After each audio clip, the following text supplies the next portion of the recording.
What's going on, everybody? It's Jamel Gibbs, your family-oriented entrepreneur. Welcome to the Deal Pro podcast. Today, we got a couple of special guests out of Florida. We're going to talk about how you can build free houses. I know that you guys love real estate in general, but what if you can build a free house? And what if you can do this consistently and build a business out of it and provide value to other people and be able to make a whole lot of money while you're doing it? That's exactly what we're going to talk about today with my man Robert Vasquez and Angel Ramon. What's up, fellas?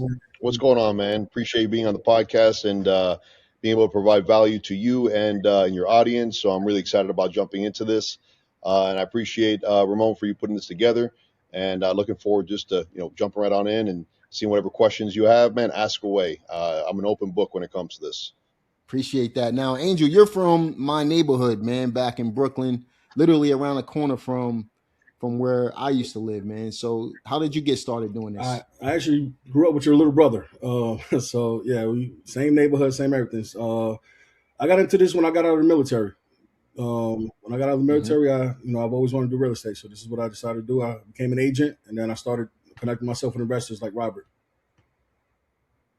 You know, it's funny because my sister connected us a while back. I didn't even know you grew up with my brother, so that's new news to me, man. I appreciate you sharing that. But yeah, it's just nice to see people from my neighborhood doing things outside of the neighborhood and making an impact and changing lives, and that's exactly why we're here, man. So shout out to Red Hook Projects, Brooklyn, New York.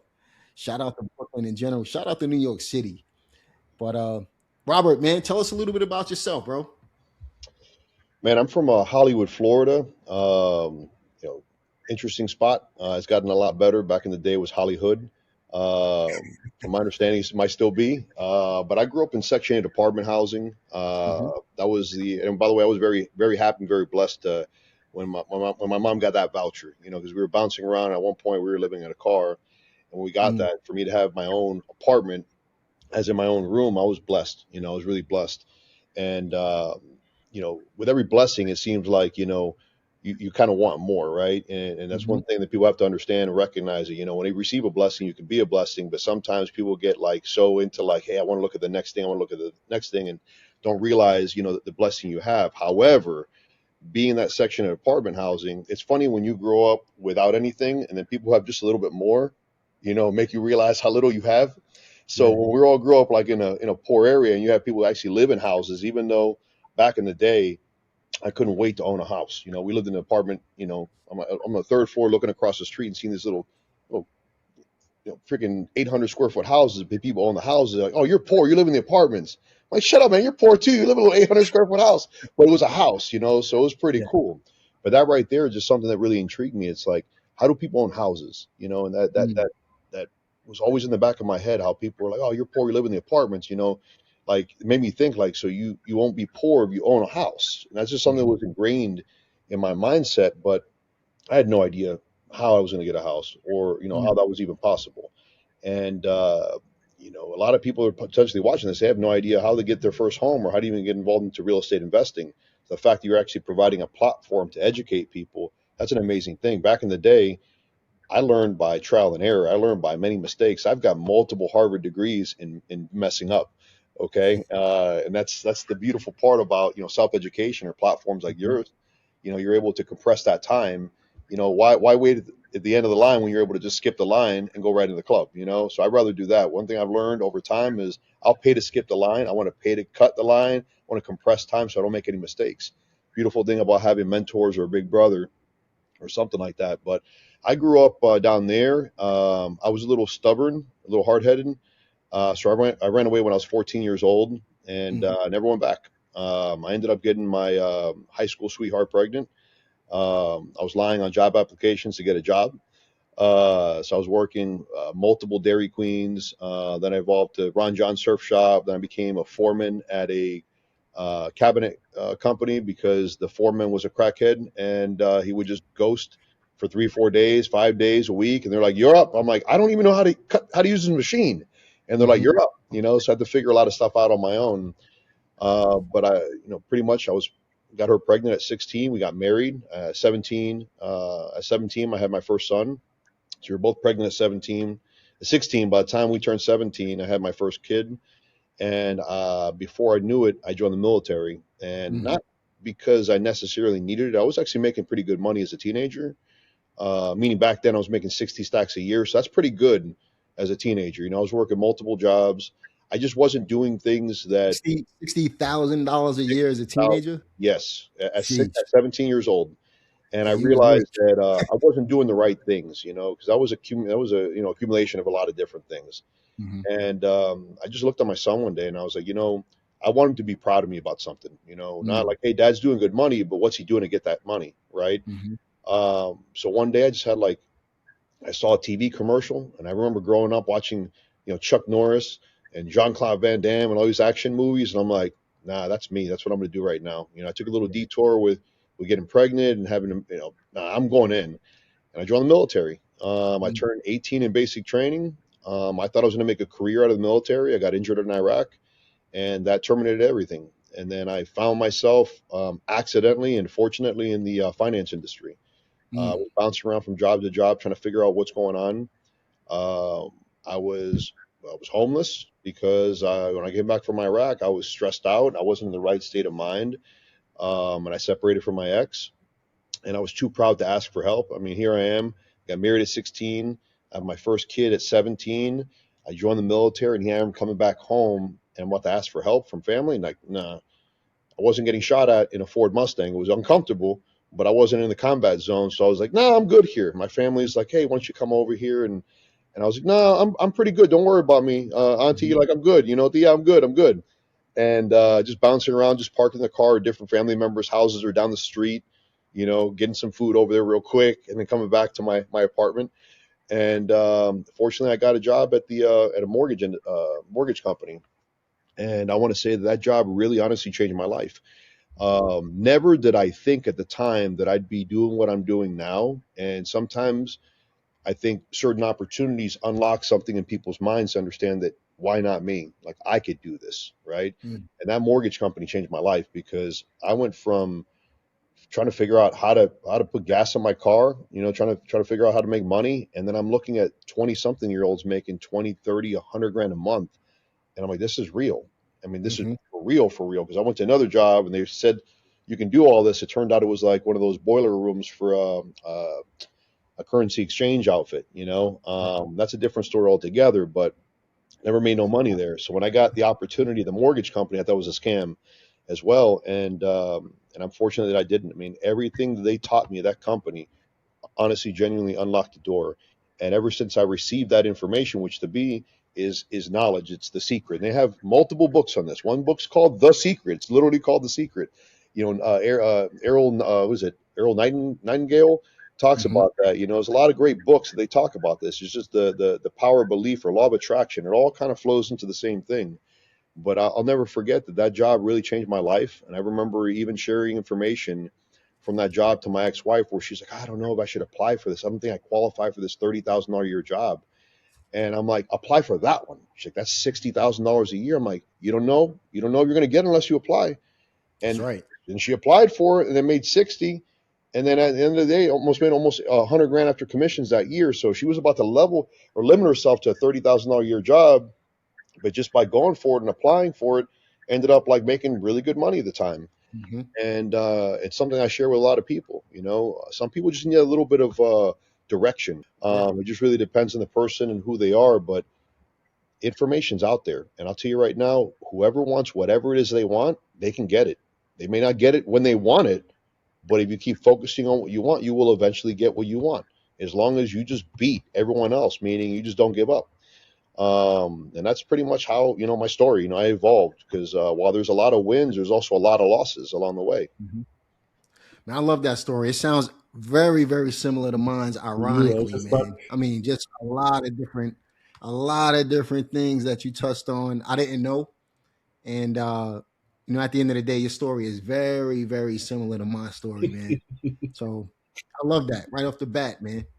Even down to the currency exchange situation. I used to work in a I got to hear this sometime. it's just crazy, man. We'll talk about it again off camera. This is about you today, but I worked in a currency. I used to work in a spot trading currency firm on Wall Street, and that's how I opened myself up to the business world and eventually into real estate within itself, man. But yeah, your story is very, very similar to mine, even as far as having kids young and being on my own young and making a whole lot of money while I was young and learning how to get into real estate. Long story short, man, we got to have another conversation in regards to this, man, That because sounds good. we're like the same person almost. You Oh, know what bro, I I got to mean? tell you some stories about that. But yeah, man, nothing's But yeah, easy. man. Nothing's easy. So I know you had we run in a lot of similar circles, and you had a big you were heavily involved during a short sale. We're talking 20 years ago. I want to say you were heavily involved in the short sale world and had a big impact in that. You want to tell us a little bit about that? Necessity stimulates creativity, and Mm, when the market shifted, it's interesting because depending on what spectrum you're at on this, um, everyone had a different outcome. I bought my hmm first house when I was 23 years old, and the most humbling experience of my life is losing it to foreclosure hmm at 25. So having a very successful business and not doing the right thing with your money, which is to say, what was the right thing then? Because if you invested a bunch of real estate, the market tanked, you were upside down, people lost and lost and lost. Regardless of what your losses were, they impacted everyone, in vast and greatly depressing and scarring ways, right?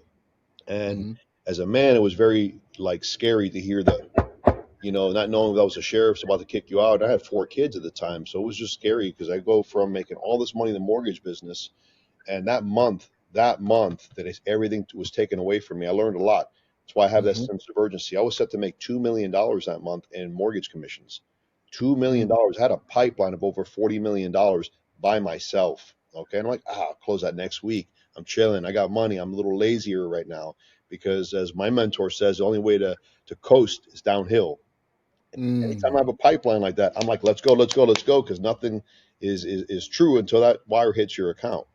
So that month, it just seemed like I'm watching the news and everything just the sky was falling, man. Taylor Beam and Whitaker went down, Bear Stearns, an iconic firm, went down, Lehman Brothers went down, and the whole world was just falling apart. And my banks were just going bankrupt overnight.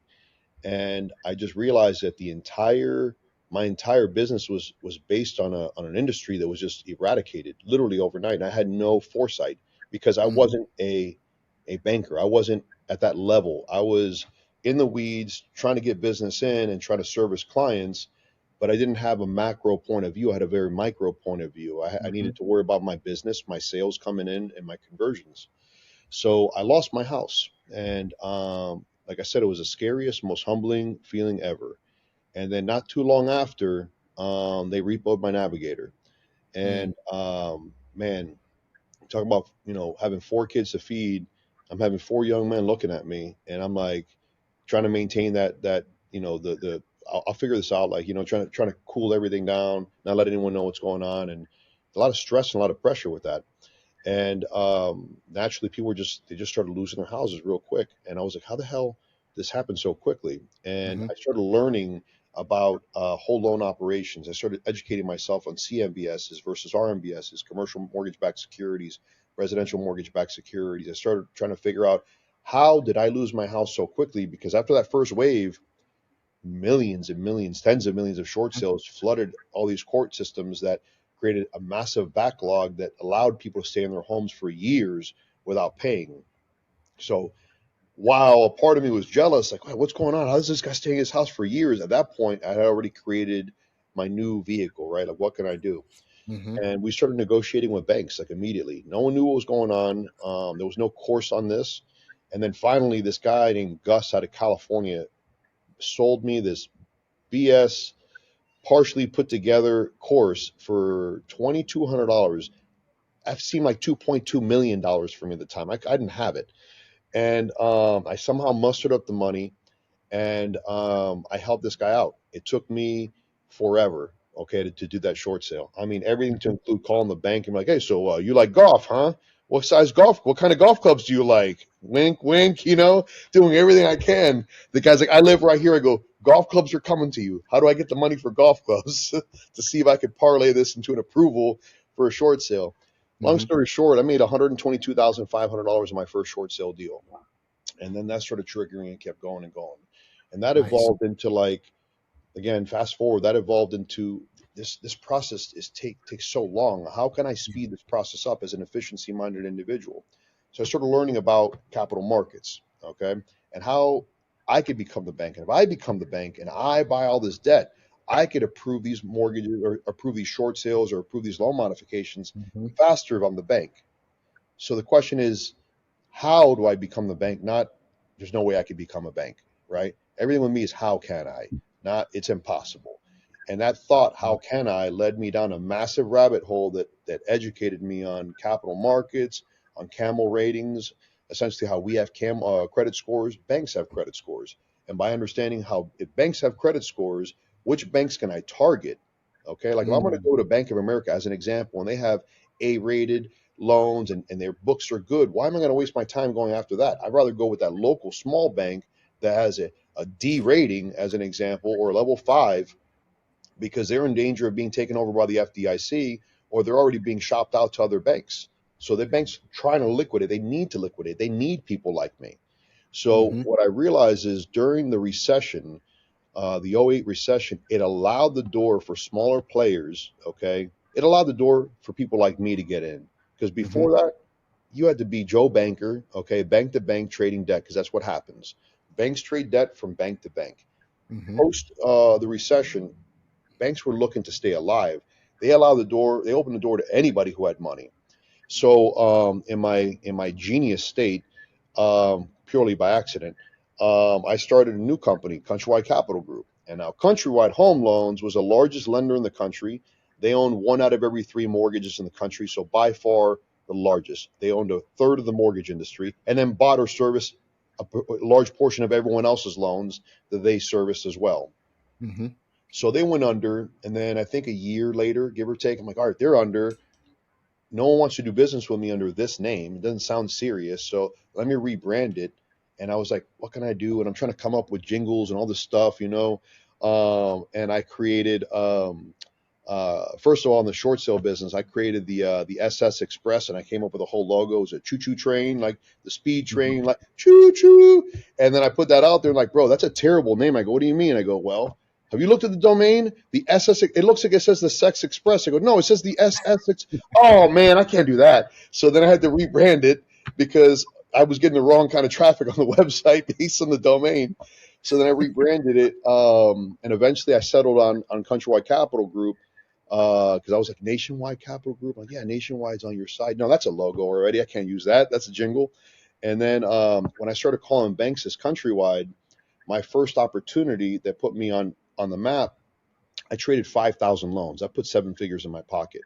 I winged the entire thing, okay? Not one part of me, and anytime I ever tell the story, was I a known trader, okay? Was I a known banker? I was Robert with Countrywide. The guy said, boss, we got Rob with Countrywide on the phone. They assumed that I was Countrywide Home Loans. I did not correct that assumption. I kept my mouth shut. I was actually a little bit more arrogant than I should have been. I'm like, how are you going to keep me holding? You know who I am? I'm like this, like, oh man, please don't hang up on me. That was a little too aggressive. The guy said, oh, I'm sorry about that. What do you know? I'm like, I want to start off small. I'm thinking 5,000 loans. The guy goes, okay, we can do that for you. I go, good. And I need the due diligence package. Like, what would you like? I go, everything. I didn't know what everything was, and I didn't know what a due diligence package was. All right, I'm winging this by the seat of my pants. They gave me this package, and I'm sitting there going, what do I do now? I ended up buying different softwares, forensic loan auditing softwares, OTP review, not OTP, forensic loan audit software, and then there was another one I'm drawing a blank on right now. And I just started running everything. I started doing a 10% audit list of the entire list. So I took 5,000, since it took 500 loans, I started running, title profiles. So I created an account with, at the time was, eventually it was CoreLogic now. I think it was Black Knight or something like that. So I was paying $1 per report. Okay.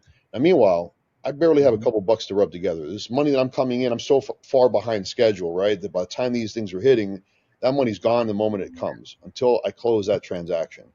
But I'm like, $500 for this, the software is this. And I'm just like, I got to do this. I got to invest in myself. The software is going to help me do this. And through that software, it helped me generate. Now, being that I was in the mortgage industry, and that gave me a heads up. And being that I was looking at loan documents, that gave me a heads up. I'm like, there's nothing truthful about this truth in lending. Okay, this Reg Z's off. This is incorrect. Why does the 1003 or the mortgage application show the person's name and it's misspelled here, but it's different here? These loan documents are BS. He's like, what do you want to offer? I'm like, well, what do you think? Got my mouth shut. It's like, well, we're looking to try to get like maybe 33, 34 cents. I'm like, you're lucky to get 22, 23 cents. And I'm like, just the whole time, like, I don't know how to song. I don't know how to do the song and dance. And the guy's like, we need this. And I'm like, we settled at a number. And I go, okay. Then now that I got the approval, I had 45 days to pull the trigger on closing. Now I went out to everyone in the market and I try to find someone to flip this package to. I flipped the package to them, and when that money hit, I just thought it was unreal. I was like, this can't be real. And you want to talk about PTSD, I think. When that money hit, the old me would have been like, cha-ching, new car, let's go out, we're buying a house. Now, I learned my lesson. Yep. Losing everything really humbled me. I put that money away as if I never had it, okay? Yep. And I acted as if I didn't have it. And a lot of people around me weren't doing good. So what happens the moment you have a couple dollars, everyone says, hey, can you help me? Hey, can you help me? Hey, can I get a loan? The fastest way to lose somebody is to give a friend a loan or something like that, you know, and that's just what I realized. So that money didn't exist. I put that aside. I go, I can't believe this happened. How can I do this again? And we did this again. And then naturally I asked the questions like, okay, I'm selling you guys these loans. What are you going to do with them? And they said, well, we're going to get agents nationwide to help us like check occupancy, et cetera. I go, why didn't you guys tell me about this before? I've got that. They go, what do you mean? I go, I've got a nationwide team of realtors. The guys, are you serious? I'm like, absolutely. Those same realtors that were giving me short sale business for the last few years, because we were advertising, and I'll be honest with you, when it came to that time, advertising was easy because the word of mouth spread like wildfire. They're like, hey, there's this guy in Florida that can help you. He helped my aunt out. He helped this out. Almost everyone was underwater. Almost everyone was screwed. So the amount of influx of inbound marketing was insane. We started educating realtors nationwide on how to do this. So those same realtors that took care of me and fed me business and gave me business, and gave me the opportunity, we went back to them and said, hey, how would you like to be an REO agent? Which helped them survive that recession. Okay. So a lot of realtors nationwide became REO agents because we were giving them the assignments. Then the next question, naturally, because I'm an inquisitive person, is what are you guys going to do with these properties after you guys take them? You know, who's doing the renovations? Who's doing that? It's like, well, we need a nationwide, company of doing, construction companies. I don't suppose you know any contractors. They go, I own a construction company. The bank's like, are you serious? I said, absolutely. As of right now, I own a construction company. And the guy gave me a list of properties. And I remember specifically in Florida, and we started driving around Florida. Myself, anyone I could hire, my buddies. I'm like, all right, who's going to do? You're going to come in there. Like, I don't know what I'm doing. I'm like, simple. If the house is messed up, figure out a price. We're going to give it to the bank. We're going to renovate it. It's not that hard. They're like, I'm not a contractor. I'm like, a broken window is a broken window, man. Write it down. Figure it out. And we literally went there, and I just started doing a checklist, and everything evolved, right? You don't know what you're doing until you're doing it, and you just figure out the process. I started creating systems and processes and looking online for different property inspection softwares, and that led to other things. So we became a lot more professional as we got involved. Also, timing worked in my favor. Why? When you had the largest new construction boom in history, right? And then overnight, that entire industry, the entire construction industry just was wiped out. Now you had skilled labor, roofers, tile guys, plumbing, electrical. They don't have work. Craigslist was my best friend. A lot of banks don't know this. They're asking me for information. I'm going on Craigslist, typing painter, typing plumber, typing electrician. My day was spent driving, and I'm on the phone on Craigslist, crappy back service back in the day, going, plumber, hey, how you doing? Because I would drive, do 10, 12-hour routes throughout the day. I'm putting miles on my vehicle. I put 30-something thousand miles on my car in like 3.5 months, 4 months. I was driving nonstop, okay, all over the place. Multiple times where I realized I'm putting myself in very, very scary positions, okay, meaning I remember walking up to a property and my truck was too big. I ended up upgrading, and I finally got myself a truck at the time. I was like, all right, because I'm a contractor now, I need a truck. And getting that vehicle and going out in the middle of nowhere in Pasco County, and just hearing, and I realized no one knows where I'm at, and I'm in the backwoods. This is how I died. Dang. This is it. And I left the gun in the car, specifically because this giant freaking spider, like a banana spider, landed on my glass, and the vehicle's in, just, it was a tight driveway. It was encompassed by trees. I had to jump in the back seat of the truck to try to open the door. Well, largely in part because that giant spider came down. I'm like, I'm not trying to mess around with that spider. That thing looked like it had armor on it, like a knight. I'm like, I'm jumping in the back seat. I walk around and I hear I'm like, listen, I'm not the bank. I'm just here to do an inspection. Just so you know, blah, blah, blah. You guys I'll give you guys 2 weeks. I'll tell the bank that I haven't made it. They're like, all right, get off the property. These guys were clearly like methed out. It was a single wide mobile home on like 7-8 acres. Windows were all busted out, trash everywhere. I was like, I need to get the heck out of here. So, that resulted in me renovating about 3,500 homes for banks. Okay. A little over, actually. Wow. And that was, again, that's the beginning of how my construction company started. So what happened, I guess, you don't know what you don't know. Right. My company's evolved into, essentially, aside from us doing real estate and new construction, all the other verticals we have, we inadvertently became almost a private equity company, either through partnering or absorbing or buying companies or starting companies and growing them in the service lines that we needed to facilitate our own businesses. That was a plan that I had 20 years before. Okay. When I worked at the mortgage company, I remember thinking, man, it'd be awesome to own a title company. Man, it'd be awesome to own the appraisal company. Man, it would be awesome to own the real estate company. Just that thought. When I first started, that was the seed that was planted, not a seed that I took action upon. It was just something that was put in my subconscious, in my mind, going, this is what I would love. And then as time evolved, and I saw this as an opportunity, I'm like, I could do this, let me go ahead and start this. And I invested in my first title company. And then that partnership did okay. Ended up buying myself out of that. And then we got another one. And then the third one, we ended up, investing in, and we ended up having to do a hostile takeover of. Okay. Meaning people were embezzling money and everything else. We're like, no, we can't have that. My name's going to be associated to anything. It's going to be associated to doing the right thing all the time, especially when it comes to money. Okay. And the title industry is a very highly regulated industry, and we do daily reconciliations, et cetera. So I'm like, we're taking control of this. It'll be my standard. And my standard is, as Ramon will know, the military, when you have a standard, you have a high standard. A high standard usually is something that most people can't even get up to. And that's our foundation. A high standard is the foundation for us to grow upon. So, we just evolved, man. We got it. We did thousands and thousands of short sales. I was a self-proclaimed short sale king. You can see probably advertisements of me 15 years ago. That was during the blogs and everything. The short sale king. I did my first seminar, I think in 2009. Okay. Maybe 2010, my first paid seminar. And that was a combination of teaching people how to do short sales, and specifically how to get involved in non-performing notes. Okay. How to become the bank. And that went really, really well for a lot of people. So right now, by the way, major uptick in the foreclosure market. So there's a lot of opportunities right now. There's a lot of people doing really well reactivating old strategies.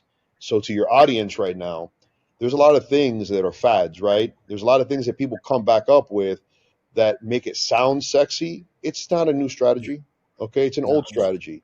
Yep. So once you start learning the business, it's always good to continue to keep educating yourself, because that's just another tool in the tool belt, right? While, hey, this market calls for this strategy, the market shifts. You need to know these different strategies, because right now you can say, hey, this strategy is no longer serving me. Let me put that down, because this is a strategy that's going to hit right now. And the better you are at understanding these strategies and market timing is how I think people are going to become successful, or rather stay in the business long enough, okay, to be able to become a leader in the industry, to be able to become a leader for your family or your community, because there's a lot of people over recent years that made a lot of money. For example, wholesaling properties.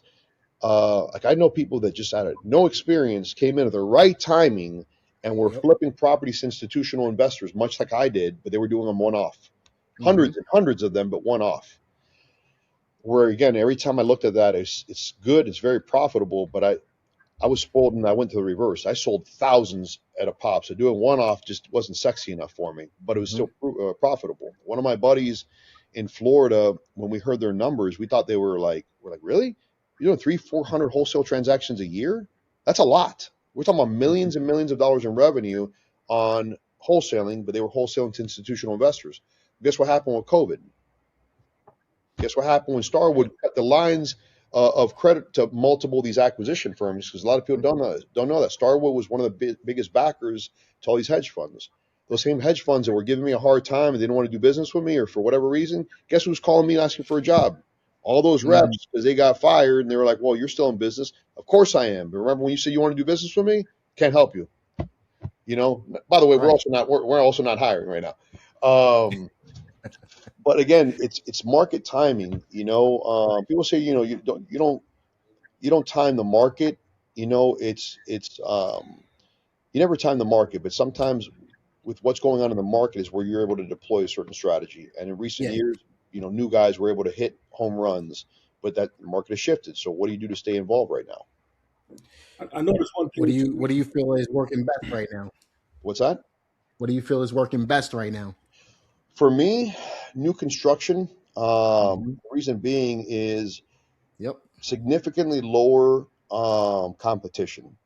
Mm-hmm. Everyone's trying to wholesale, and everyone's who has a wherewithal, has financial resources, wants to flip a property. And I mean, everybody in the world who wants to get involved in real estate watches A&E's Flip My House Yep. and all these TV shows, and everyone's like, I could do that, I could do that. And that motivated me as well. Like, I could do that, man. I'm really good at this, as an example. I'm already doing this, but I could do this better. Mm-hmm. Which, by the way, is a mistake. Okay, and I'm going to say this. I lost passion flipping properties because once I realized it's a business,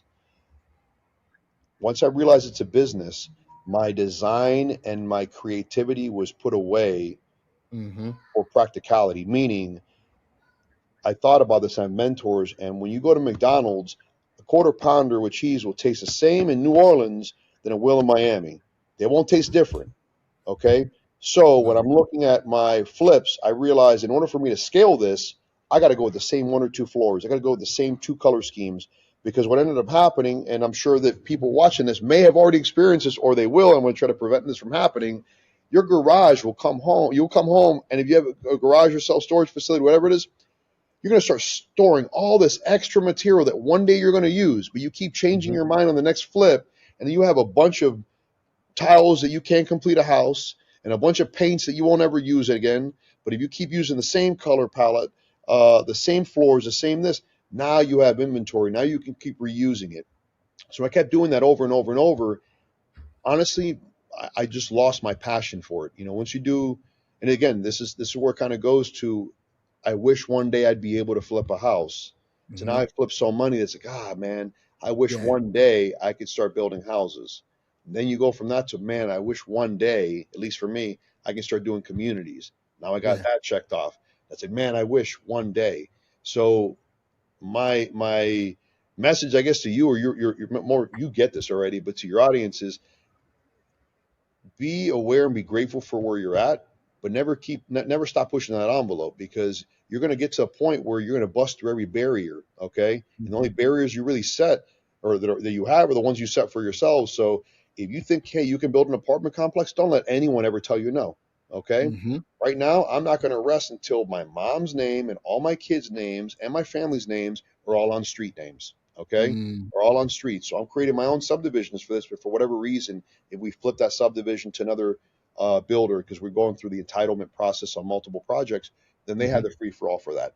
But my goal right now over the next 24 months is to create my own PD that I keep, go full scale, and my mom's name is on the street, my sister's name on the street, my son's names are on the street. That's my goal.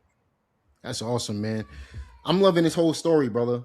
So what I'm getting out of this, and what I really want everybody to be able to pick up from what you're saying, number one, just get started, right? So Robert didn't get to where he is overnight.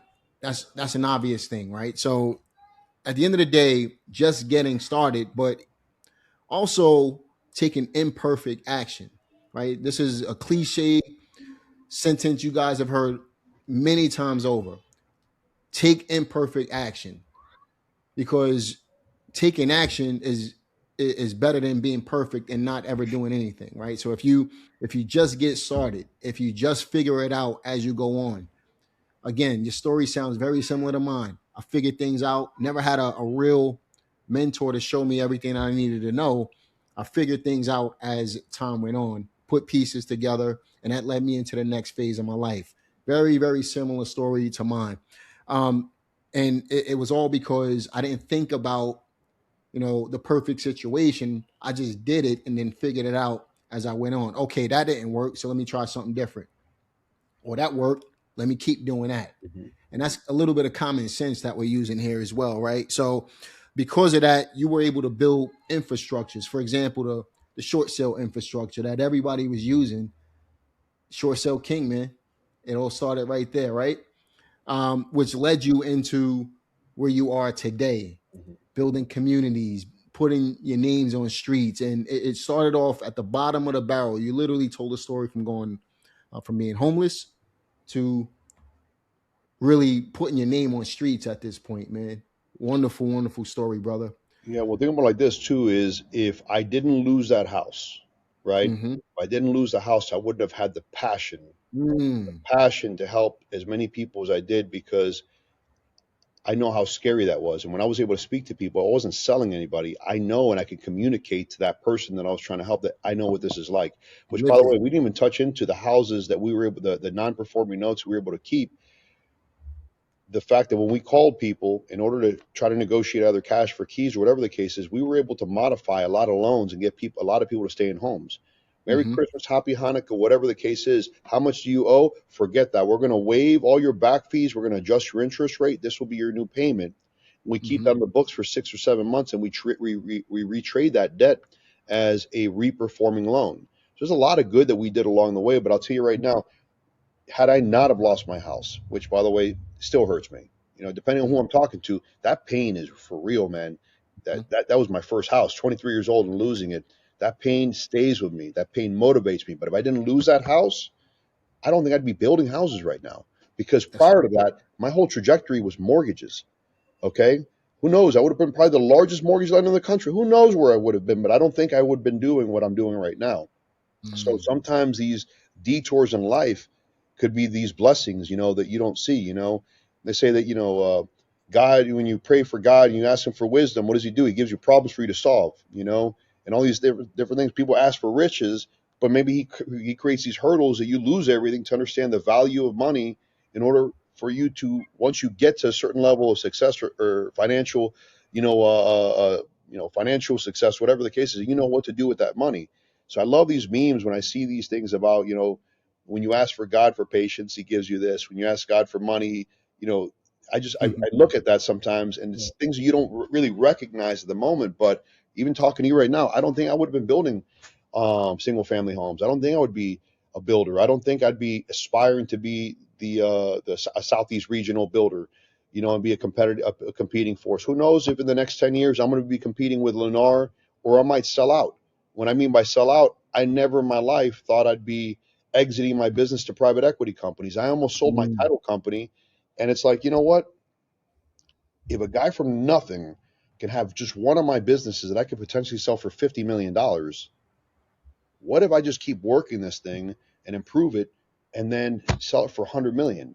Never in Mm-hmm. my life did I ever think about exiting a companies. That wasn't in my horizon. Now I've got a different vision, a different mindset. Why?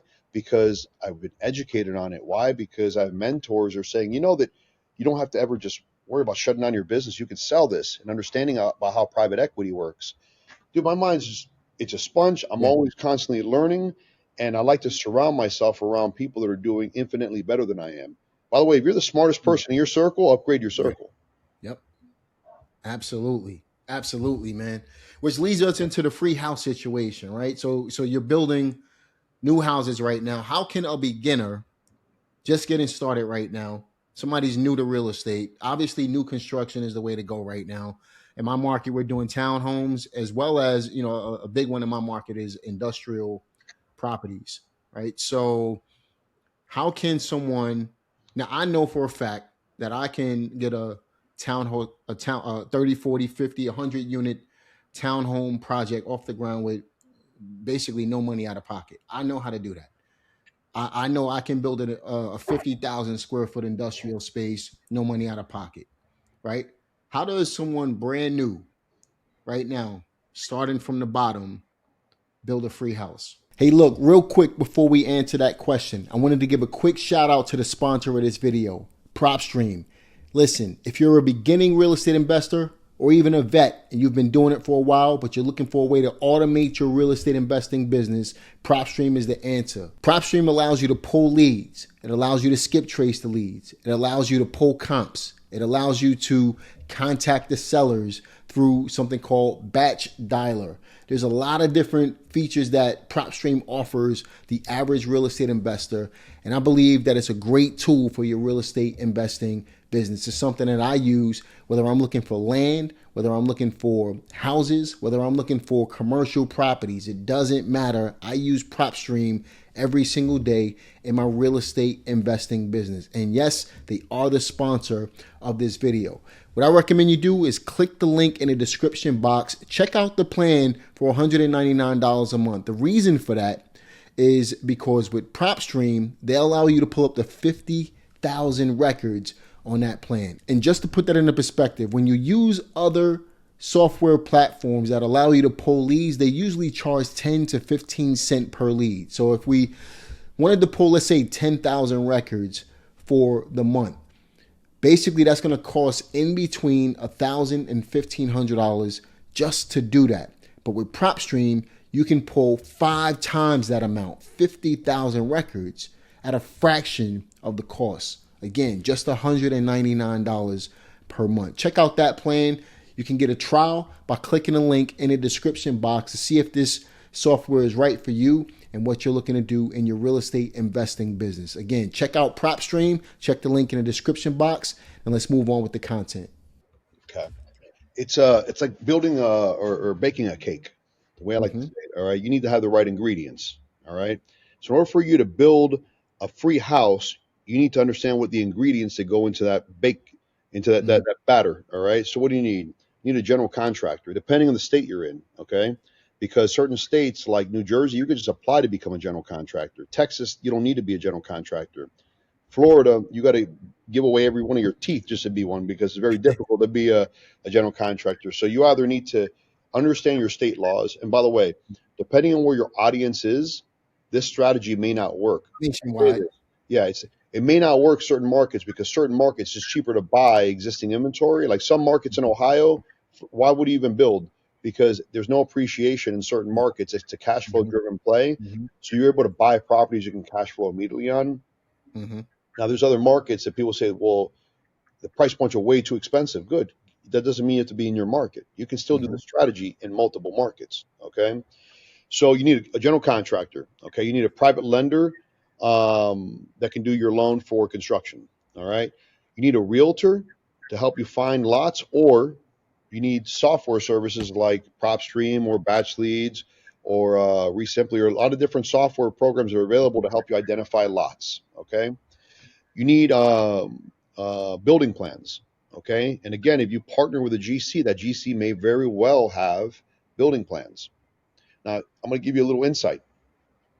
A lot of general contractors are very, very, very good at what they do. That doesn't mean they're very good businessmen or women. They know how to build houses. That doesn't mean they know how to operate a business. Problem, solution. Everything with me is problem, solution, solution, problem. For every problem, there's a solution. For every solution, there's going to be another problem. If you understand that concept, you just got to keep that mindset going, right? IDS, identify, discuss, and solve.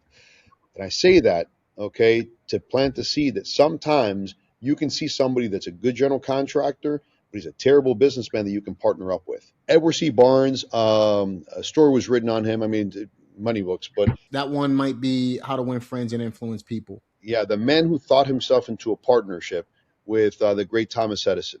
All right, and this is a poor guy who had nothing to him.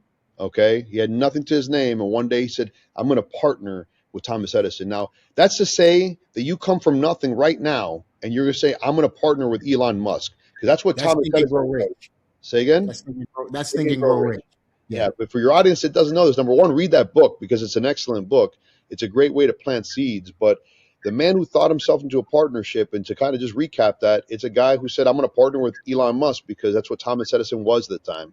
He was the great innovator. You know, he was a guy who was breaking records and creating, like, you know, just life-changing technologies back in the day. And this man, because he said it, he believed it in his mind and his heart, and he ended up partnering with him, because Thomas Edison created the phone, and it says what, created by Edison, installed by Barnes, and he became the installer of all these phone systems that Thomas Edison had created, right? So I say that because you can think yourself into a partnership, and that happens all the time. So never limit the fact that you either don't have money, or you don't have a specific skill set. If you can bring value to somebody, okay, and that person says no, guess what? Go down the list. There's a lot of other general contractors. There's a lot of people. I mean, there's older people that are like, hey, I'm ready to retire. And I say this, there's young bull and old bull. And there's a lot of old bulls right now that don't have young bulls to take over. And there's a lot of a lot of old bulls that are looking to impart that knowledge on people. So that if you're willing to show up and say, I'm ready to work, I'm ready to learn, please let me take this thing over. And again, not to get distracted, but you know what percentage of businesses list that actually sell? Very, very small percentage of business. Small. And with what's going on now, I see this every day. People are working hard and they go, I hope one day my kids will take over my business. Your kids don't, a lot of their kids don't want to be in the AC business, in the general contracting business, in the architecture firm. So what happens is a lot of these companies that end up, you know, they're working 30 freaking years to hopefully pass this on to their kids, and their kids want nothing to do with it. So when they retire, that business shuts down. Okay. If you walk up and you find that right opportunity, okay, you're going to be able to do a lot of business with a general contractor. You can use the skill set, use his license to be able to do this. Now, me, I'm a general contractor. Why? Because I don't want anyone to ever limit me to doing anything. So what did I do? I became the licensed title agent. I became the licensed mortgage broker. I became the licensed real estate professional. I became the licensed state certified general contractor. I'm a licensed pilot. I got more licenses than you can think of. Why? I get, because I pursue it. There's a difference between saying I want it, I get it. No, I work my ass off for that. I study religiously.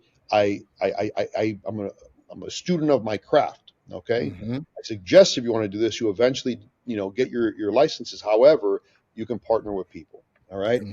So then next thing you do is you got to identify your buy box. For anyone that does regular basic real estate, you understand there's a buy box to everything. Meaning if you're going to flip a property and the comparable sales in a given area is $500,000, you're not going to buy a house for $400,000. You're leaving yourself only a $100,000 gap to then put 50 grand into it, okay, and then hoping to turn a profit. That's going to leave you a $50,000 delta, which you got to pay holding costs, closing costs, commissions, recording fees, etc. Okay. So understanding your buy box. National builders. This is a general rule of thumb. Okay. Matter of fact, let's see if I can do this. Can I share my screen? What do you normally assess about the other builders probably don't even think about? Because I know your mind.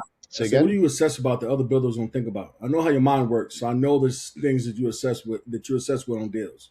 The other builders. I could tell you it's efficiency, it's speed, because I'll tell you right now, they have a lot more money than I do, right? At the present moment. At the present moment, they currently have more money than I do. These are publicly traded companies. So when you look at companies that can stroke a check fast, right? Should that discourage me, or you have to find the opportunity in that, right? You know, they say you don't fight artillery with artillery in the great book, The Art of War. So these guys are fast, meaning, fast is slow. They can cut a check, right? But I can move faster. I could find properties faster. Okay. They have layers of bureaucracy that I don't. Okay. I can find something quick and I can make that decision, which also my competitors are my friends. I don't have competition. Okay. What do I mean by that? Well, I understand that as builders, as a builder, and when looking at the competitive landscape of Lennar, D.R. Horton, great companies, okay, companies that, you know, part of me aspires to be, right? And there's nothing wrong with saying something like that. You look at big companies, instead of saying, oh, they're doing everything. Oh, how can I do that? How can I be better? How can I be at their level, right? How can I sit at the same table, okay? Because I guarantee you I will. and maybe I might sell to them. Who knows? Because I might be such a big thorn in their ass, pain in their side, that they're going to say, let's buy this guy out, and they better do it at a healthy multiple, so I can walk away and go to Bora Bora and just enjoy myself. So at least for a week, because you don't want to jump right back at it. 'Cause I got too much stuff in the pipeline. But that's it. You look at the what do builders need right now? Builders need buildable lots. Okay, and so if we're able to acquire a piece of land and go through the entitlement process, now it gives us the option or the ability for us to develop it ourselves or sell it to one of our competitors, which is or our client. They're not our competitors, right? Option A, we can take it down. Option B, we partner with our friends, the ones that are cutting us checks. Okay, so if you structure your business in a way and you understand that there is no competition, your business and your life will change. I was very, very scarcity minded, especially during, well, honestly, my whole life I've been scarcity minded. And growing up in South Florida, when you have something, you keep your mouth shut. You don't want to let anyone know what you got going on, and that's something that took me too long and too hard to understand. I'm first generation American, and my family's from Cuba, and everything's really keep your mouth shut. You don't talk to anybody. You have something that's working, don't tell anybody. That's a very scarcity minded approach, which again, different times, it's valid. That consultation is wise counsel at certain times and in certain environments. But the way I looked at it, when the market tanked and I was able to find the source of inventory, you have no idea how many times I got screwed. You have no idea how many bigger companies were stroked me along to find out, like, well, we need to deal direct. I go, no, you're dealing with me. Like, no, we're not going to cut this check until we speak to the sellers. And what do? They cut me out. And that created this environment where it's very toxic, because I ended up doing way less deals for fear of getting cut out of a transaction. That now it's like, look, man, I look at my cup that if I overflow it and I just keep worrying about overflowing it, I don't have to worry about anything like that. Because you know what's going to happen? That's going to happen no matter what. Wake up. In business, someone's going to screw you over. In business, someone's going to take your business. In life, someone's going to take your lunch. Deal with it, right? So what do? You just worry about, you don't worry about that. You worry about the next thing. You worry about the next deal. You just keep worrying about bringing so much business in that if people are going to steal from you and take your little crumbs, let them take the crumbs. But right now, we're going to break bread with people we want to break bread with. That's where the law of attraction comes in. Right. That you will identify your people, your tribe, and the right people will sit at your table. So, again, I felt like back in the day, I was Pablo Escobar, or I knew Pablo Escobar, and it was like, hey, I want to make that connection. I'm like, no, it's not going to happen. You're dealing with me. And that's exactly what happened. People were trying to cut me out. And but anyway, back to the original question of the buy box, right? And your buy box. You mind another question during your buy box. For people that are brand new, that really want to get into new construction, what is something you intentionally overestimate so you could be conservative? Sorry. So the general rule of thumb is national builders will buy a lot at an average of 20% of the ARV, right? The after repair value. So let's say this, that if you're going to sell a house for $500,000, the most you can pay is $100,000. I'm not going to pay that. Several reasons. One, nationals, when I say the nationals, meaning the DR Hortons, the Pulte, the Rylands, the Cal Atlantic Homes, the big players, they have massive purchasing power, okay? They have volume discounts with production contractors. Yes. Okay, so when it comes to that, you need to back out your expenses. When people call us, they try to flip us lots, and they understand that 20% rule. They don't understand the 20% rule, especially if you are the builder, you're the developer. Okay, remember, guys, there's a difference between a developer and a builder. What I'm talking about is building free homes, which means that you can be both the developer and the builder, because you're developing the property. You don't have to be the builder necessarily doing the work, but you're developing it to full scale. Developing could be just identifying the property, getting the project approved for new construction, and selling it to a builder. We're both a developer and a builder. Okay, so when we look at our 20% costs, especially when we're negotiating with sellers, let's say that there's different characteristics you have to be aware of. What are those characteristics? Is the lot vacant? Is the lot heavily wooded? What's the condition of the lot? All right. All those three things are the same thing, because you have to factor in your costs. If the land is vacant, I'm willing to pay a little bit more money, right? Because that means I don't have to pay to clear the land. if you have to pay to clear the land, another thing that is often misunderstood or overseen is the cost of dirt. Because what happens when you have a level playground, right, meaning a flat piece of parcel, and you start extracting giant trees from this property, that means you're going to have a cavity in the earth, okay? Yep. So when you bring in new dirt, then you have to compact that down and bring in more dirt and compact that down, and that's an oversight that a lot of new people overlook, okay? So I would overestimate my cost to get that lot pad ready, okay? So if it's a wooded lot and the seller says, and again, my maximum price would be 100. The seller says they want 70, 80K. Sure, I'll pay for that, not a problem. Oh, amazing. Sounds like we had a good deal. Yes. Clear the lot for me, level it, because that's going to cost about $50,000 to $60,000. So once you do that, then I'll pay you that. Because I can't pay you that price if I then got to do that, because I'm going to be way over my cost for this lot of what my maximum purchase price would be. So you start explaining this to sellers. Generally speaking, it works in your favor. Again, a lot less competition for lots, okay, than there is for single family homes. A lot of people have lots that are inherited. A lot of people have lots that they bought and they completely forgot about. They just know, hey, this is a good deal. I bought it. 10 years later, they're getting a phone call from somebody like me. They're like, you know what? I've been doing nothing but paying property taxes in this lot for 10 years. What do you want to offer me? First thing I do, I always, again, depending on your market, I look at the property appraiser's assessed value, because that assessed value is generally speaking lower than what probably most comps are trading for. If the numbers make sense, I'll start there in my negotiations. Okay. Another thing to factor in is if I'm going to redevelop a lot. For example, if there's already an old home on there, I may pay slightly more, depending on the area, with a lot with a house on it. Why? Because at least in my market, we get impact fee credits. So if an impact fee has already been paid with that home, and I demolish it, I get to inherit those impact fee credits. Okay. Sometimes it's 100%. Sometimes it's subject to come to the table with some money, but other way it's going to be significantly less.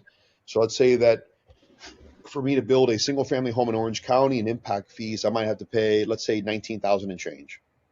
As an example, there's a home on there. I could get 100% credit, or I can get 70, 80% credit. Okay, of that 19,000 I don't have to pay. So if I got to pay an extra 5, maybe even 10K more for a lot, I'm still saving 5 to 10K, right? So it still works in my favor. The question is the demolition cost going to wash that out?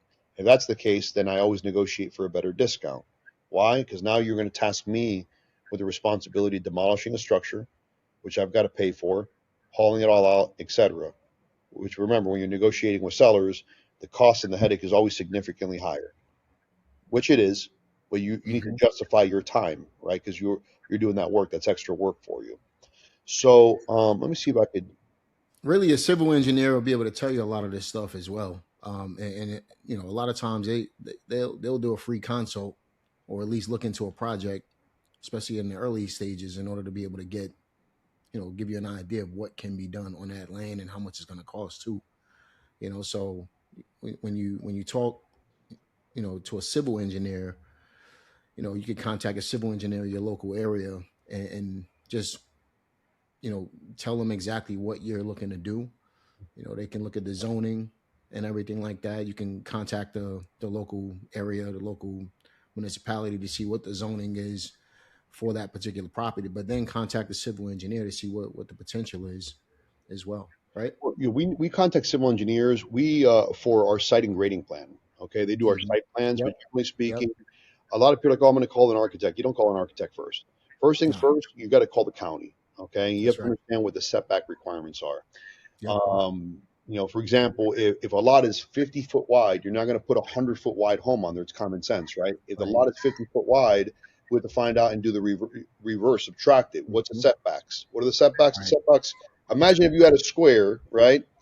And the county says 20 feet from the front, 20 feet from the rear, 5 feet from the left, 5 feet from the right. That's simple. That's your maximum footprint that you can build there. Most people won't ever build to the maximum footprint unless you're in a very high density area, which you have to maximize that square footage. Right. But I'm going to tell you this, or rather to the audience, never think because you don't know something, you're not qualified. Okay. You're not qualified until you become qualified. How do you become qualified? By doing. Okay. Call the county, and remember that the county workers, they're not multimillionaires. These are government workers. Okay. These people are making average pay. Their job is to help you, but they're also government workers. So you have to call them.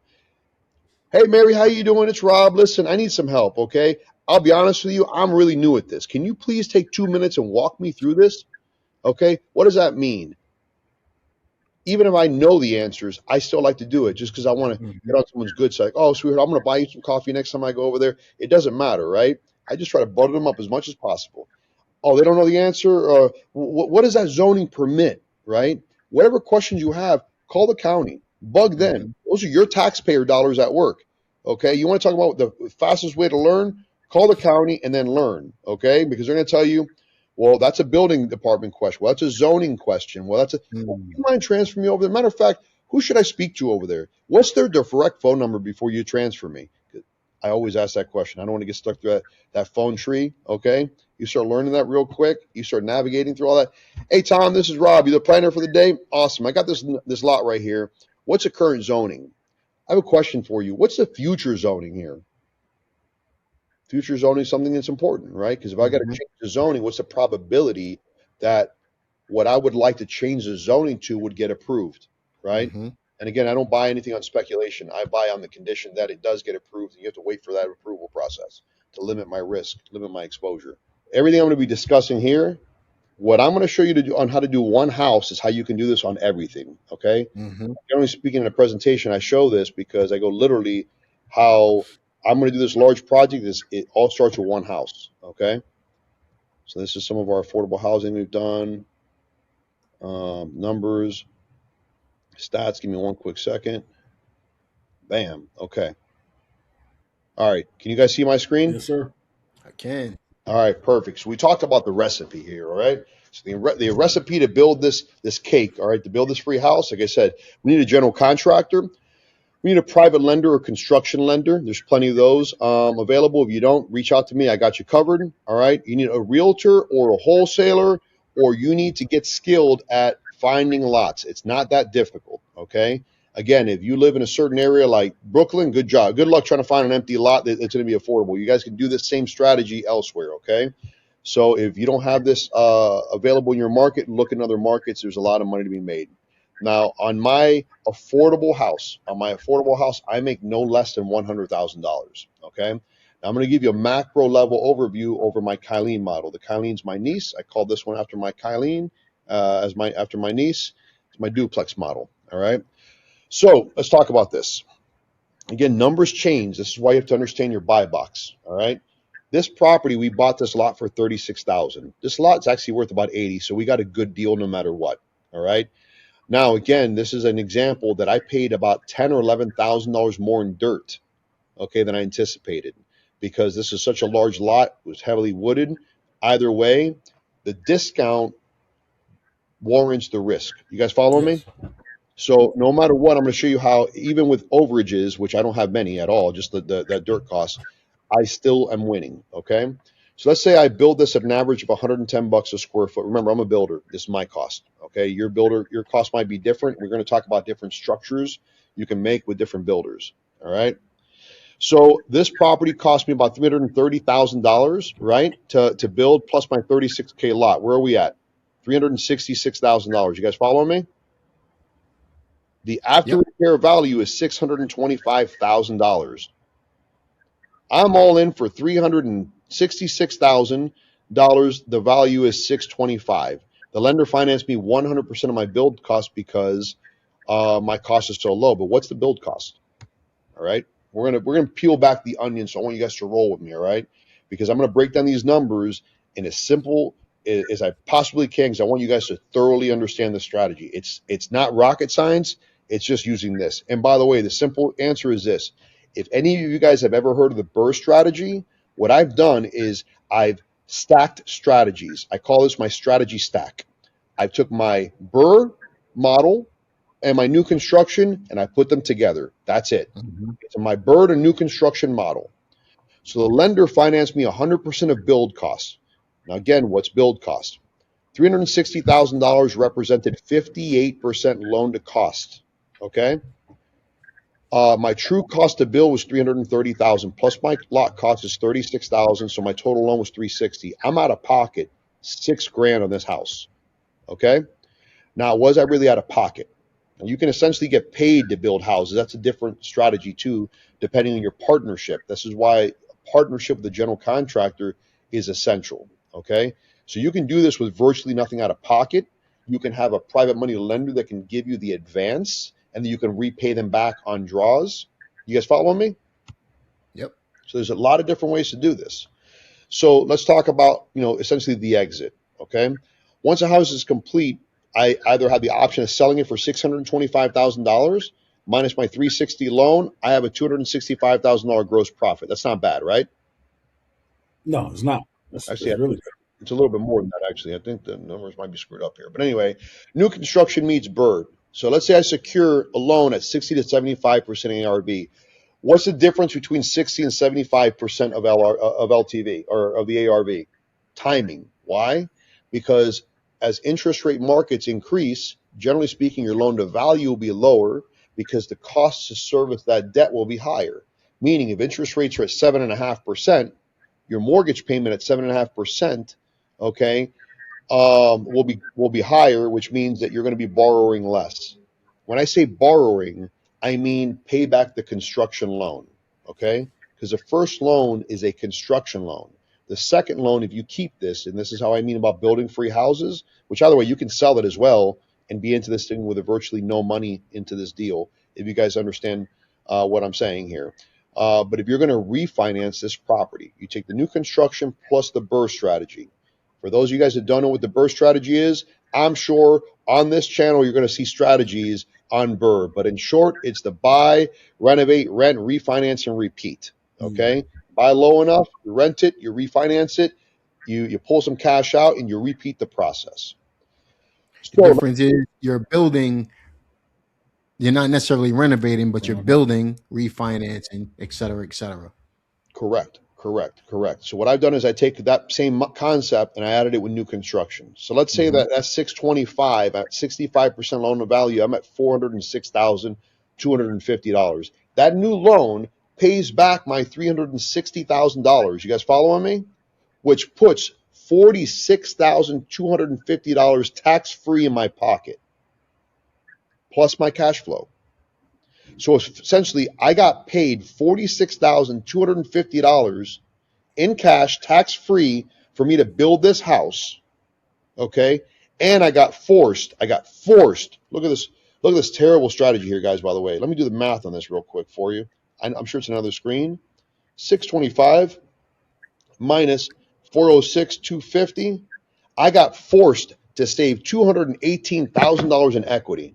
Which means, to recap, I put $46,250 in my pocket to build this duplex, and I increased my net worth by $218,000. That's not a bad credit. What does your credit have to look like in order to make this strategy work? If you're a beginner, what does a beginner's credit have to look like in order for this strategy to work for them? Great question, and not necessarily is it limited to the borrower. Because remember, through creativity and through partnerships, you can create something where it's a win-win.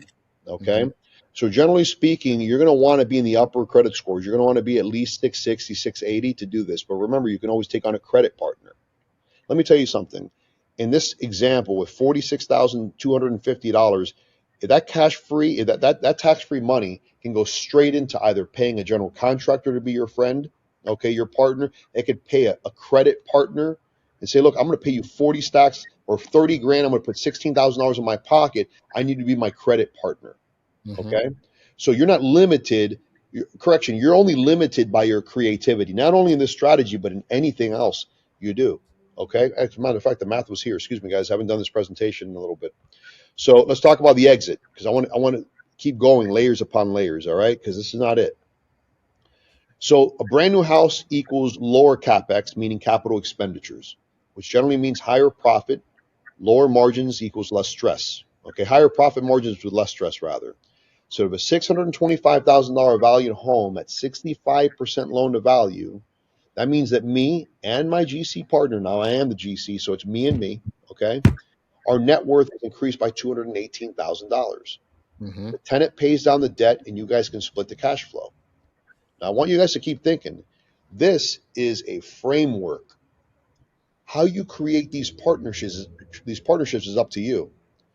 What if that GC says, look, I'll work with you, I'll do all this, I want $50,000 a home.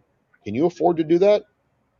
At $218,000, what if you say, I'll give you $40,000 so I can keep something in my pocket, and I'll give you a part of cash flow, or I'll give you 5% of the home. Mm-hmm. Yeah. Okay? So let's take this one step further, right? $406,000 loan amount minus my principal balance reduction, okay, equals $20,475 minus my balance. That's $385. I do this over I believe this is a 5-year hold, okay? So I make $23,764 in free cash flow. Plus, in Florida, where we benefit an average, it's actually greater, but to be conservative, about 5% a year. So if I add $23,764 in cash flow plus my appreciation at 5% minus my loan balance, what is that dollar amount right there you guys see on your screen? $435,000. Bro. So this is, again, after paying off the debt, after putting $46,000 in my pocket, that one house that cost me nothing, that actually paid me to build it, if I hold on to this thing for 5 years, I should have a $435,000 check in my hand when I decide to sell this in 5 years. Hey Robert, at what stage does the new bill become? Are you able to? Does it become refinanceable? And the moment you get a CO, Yep. the moment you get a certificate of occupancy, the moment that the construction is done and you're able to rent that property out, okay? Now, a lot of banks want to see the property to be rented, but you don't need it to be rented, because as long as there's comparables sales there or comparable rent comps, you can go ahead and refinance this property the moment you get the CO, okay? It gives you, depending on the exit lender meaning the bank that's going to give you the new loan, the long-term rental loan, to pay off the construction loan, to pay off any investors, to pay off anything. Generally speaking, they're going to want to see the property rented, because that's going to give you a true rental rate. Again, the bank's still going to, assess the rents, because you don't want to throw your cousin in there with a lease and say, I'm going to get $5,000 a month. No, the bank's not stupid. Okay. The bank's going to do a rental analysis to verify that, hey, these rent comps are what they are, because if the bank has to ever take that asset back, they want to make sure they underwrote it correctly. And if you underwrite it correctly, you're going to have no problems. You guys following me? Yeah. I just wanted to ask that question for new people that don't have no idea about this at all. Another question about the BRRRR method with new construction is what can possibly kill the BRRRR method on new construction before it's even finished? It's not the only thing that can kill it really is going to be nice. I don't want to say kill it, because remember, with that much equity that we have, and this is one of the reasons I love new construction, is the fact that you're creating value. While people are buying existing inventory to sell it for X, right? Based on those comparable sales, if you know that your cost, for example, is $300,000 and the comps are all 600, you have a $300,000 delta. You guys follow me? Mhm. So if the BRRRR doesn't work, okay, then you sell the asset, you make a bunch of money, and you rotate to the next project. What will kill this deal from being a viable deal is the interest rate when you refinance, because the interest rates are 8%. Are you going to cash flow this deal? Okay. Now, depending on where you are in life, okay, this is interesting. Remember that everyone's at a different station in life, right? Some people need the $400,000 in order to run a business or to live. You have to understand that somebody that's maybe been doing this, or a professional that's been working for 35 years, they have either no mortgage, they have a low mortgage, they have a fat savings account, 401k savings, right? They may even be doing big deals, okay, or earning such high income that cash flow is not a priority to them, and neither is generating large profit sums. You know what their biggest motivation is? Tax reduction. Okay.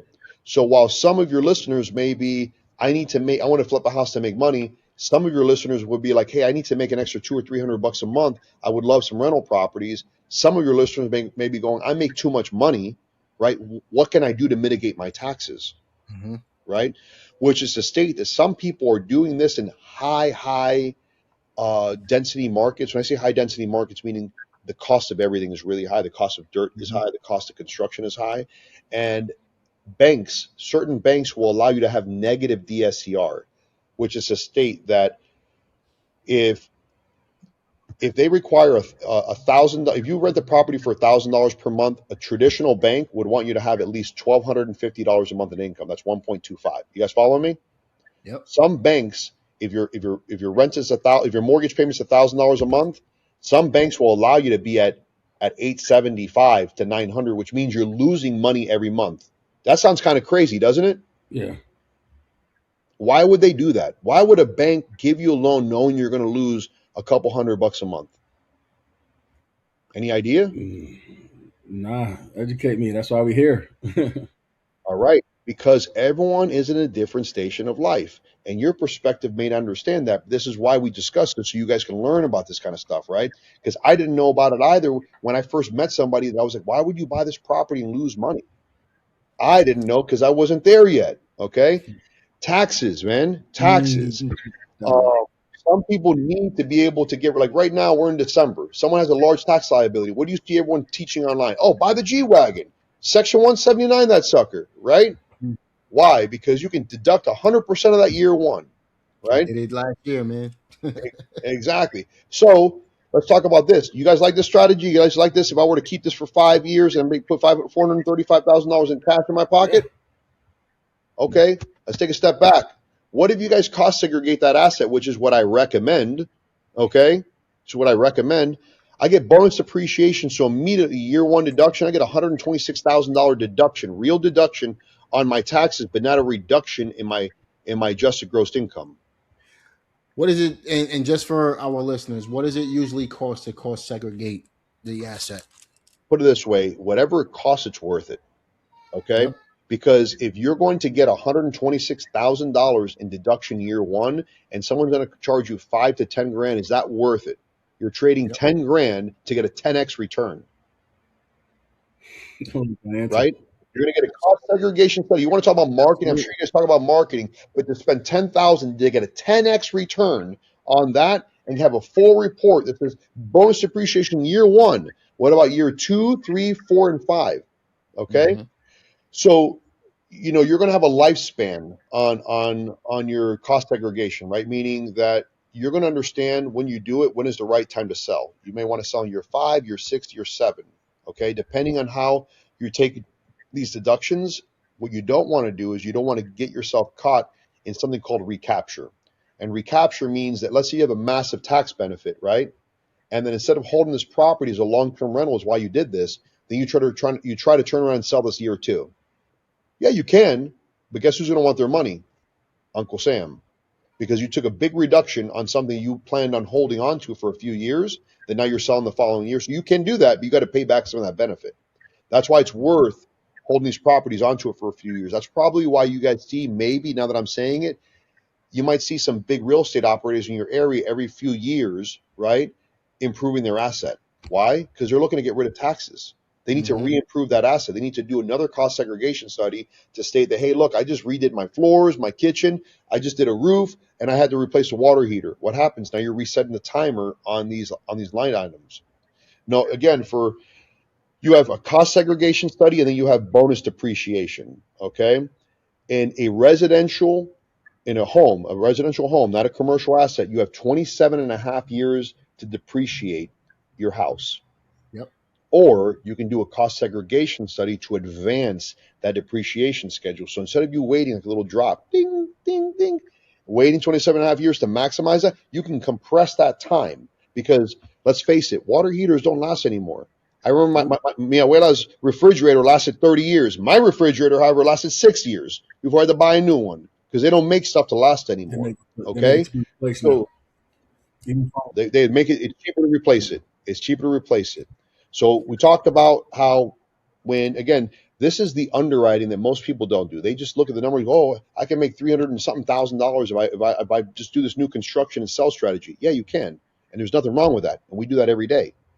But if you're going to keep it for a long-term rental, a lot of people don't look at the math and say, okay, well, let's talk about this. If I hold on to this for 5 years, how much can I make? Well, you got to take your principal balance reduction, right, And remember, when you have debt service, meaning a mortgage, you have your PI payment. Forget your taxes and insurance. You have your PI, your principal and your interest.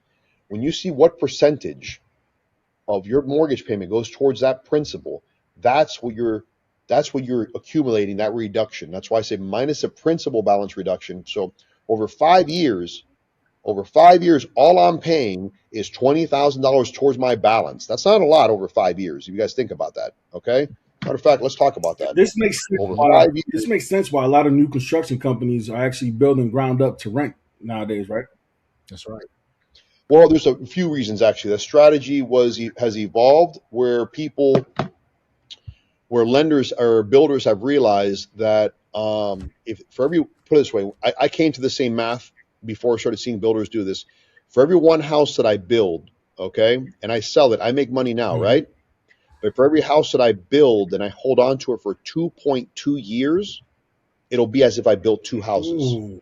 So I double my output without doubling my production, which is smarter. Okay.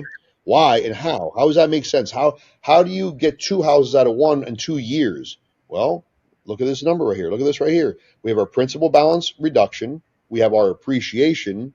Okay. We're not even talking about tax benefits. We're not talking about bonus depreciation or anything else. Remember, bonus depreciation is different than cost segregation. Okay. Now, my favorite part, what ifs.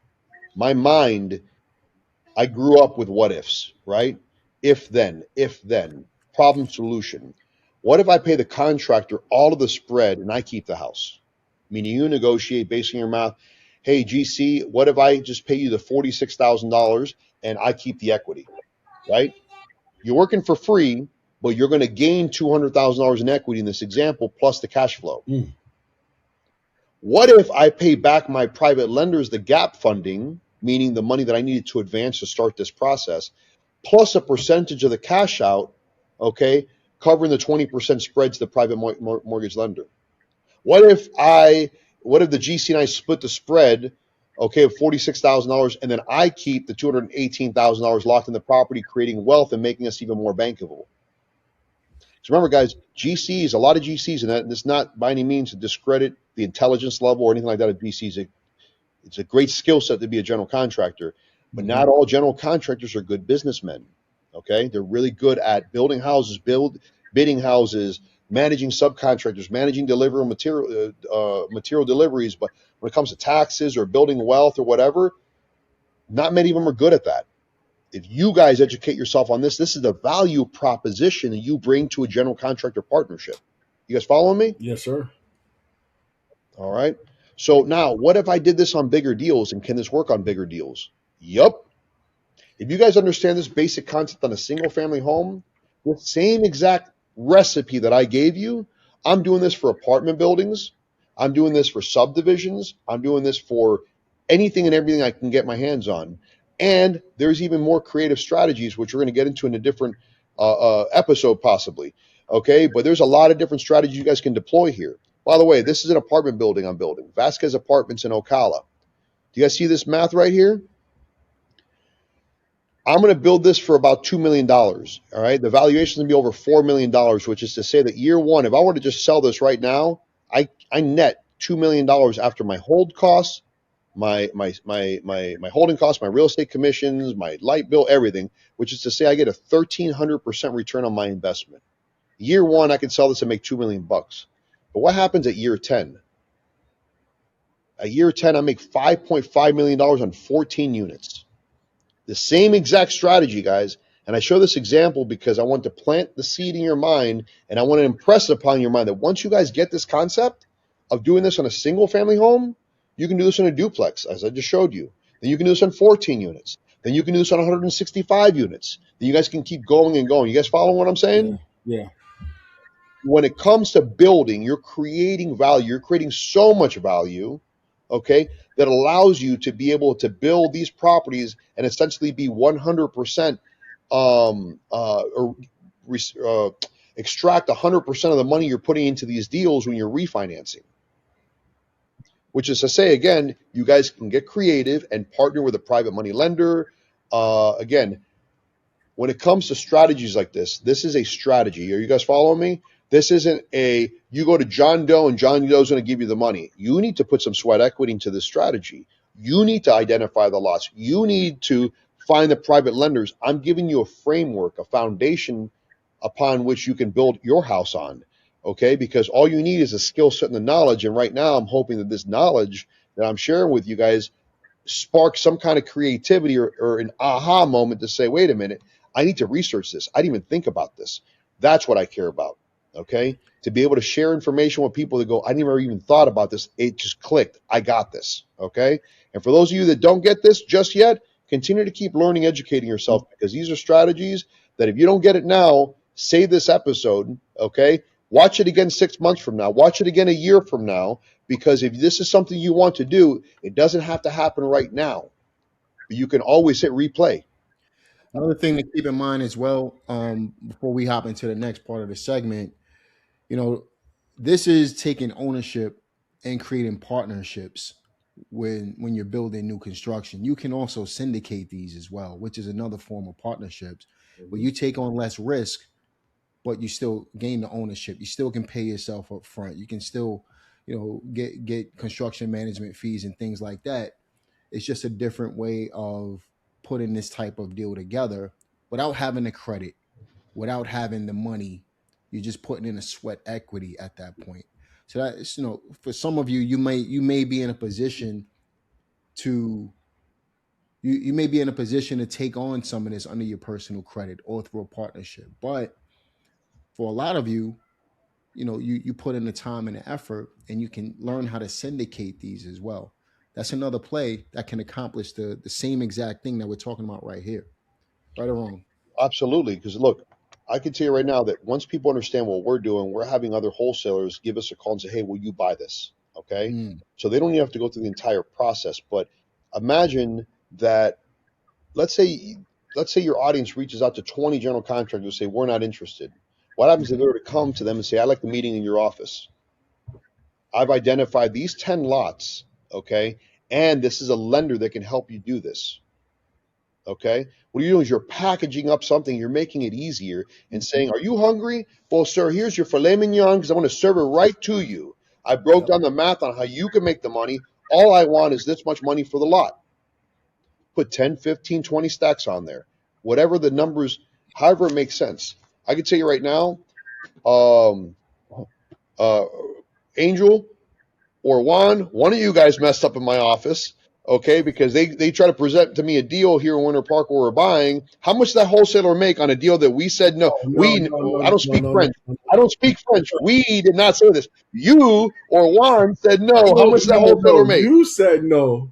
From what Juan I did not say no. How much was it? I'll tell you right now, about 150 stacks on a deal. Wow. Just wholesaling it. Just wholesaling that property to another builder. Okay, so imagine that. I don't know about you. I do know 150 stacks is life-changing money for a lot of people. Okay, it was for me. It is, I'm sure, for your audience. You can pay off a mortgage. You can pay off debt. You can pay for college for your kid. You can do a lot of stuff with that. You can take that much-needed vacation, safety nest. You can do whatever you want. Okay, but that's a lot of money. And somehow, someone said no to a deal that should have been ours, but that wholesaler bought it to somebody else for $150K spread in a neighborhood that we're targeting to buy. So we're going to do that one again. So in that case, all you're doing, like you said, you're packaging it all together, and then you can take it down with a partnership, or you can wholesale the entire package out to another builder, take the money and walk and do it again and again and again. Here's my favorite saying I've been hearing lately. Okay, it's not you could do this or you can do that. You can do this and you can do that. Right? And it's the issue. So work your relationships, work this model. If you're secure a piece of parcel, do that while speaking to other builders, okay? Because I just told you, the DR Horton, Lennar, everything else, they're not my competitors. While I'm doing the same thing they're doing, I'm also cultivating these relationships, because should I not be able to raise the necessary money for this project to take it from phase A to B or from B to C, okay? Or I just want to say, hey, it's the timing is worth us just selling this and making us a bag real quick, and we can take that money and rotate that somewhere else. Let's go ahead and do that. So it's not this or that, it's this and that, because you're going to want to continue to have these builders in your background. And by the way, those are the same people you can even try to partner up with. They say no, say, okay, great. This is a great deal. Who's your biggest competitor? Because you guys can look that up also. Because there's nothing better than to say, you're not a problem. My 3 o'clock with you is almost done, but I have a 5 o'clock with your competitor. Mm. Do you want this lot, or do you want them to build the lot right over here? Because I'm going to go over there either way. No problem. No stress, no worries. Let me bring value to you. Okay, if it's a no on this one, it's not going to be a no on the next one. So this same strategy can work in multiple facets. You can be, I look at this strategy as this. You're on a train ride, okay, on the Amtrak, on whatever train ride you have in your system, in your neighborhood, okay?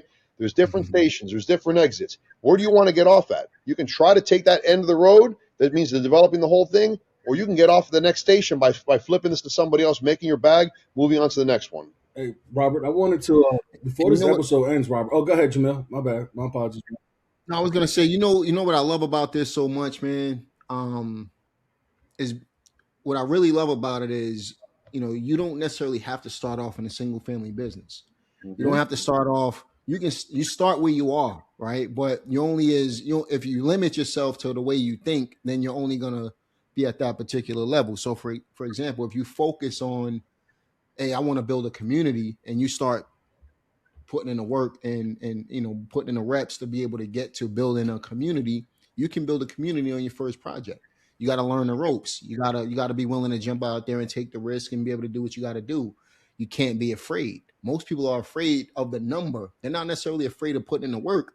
They're afraid of the number, the 17, 20 million, the 10 million, the 5 million. All it is a number, because they're programmed to think, a $300,000 house versus a $5 million project. It's the same amount of work, really. In fact, it might be less.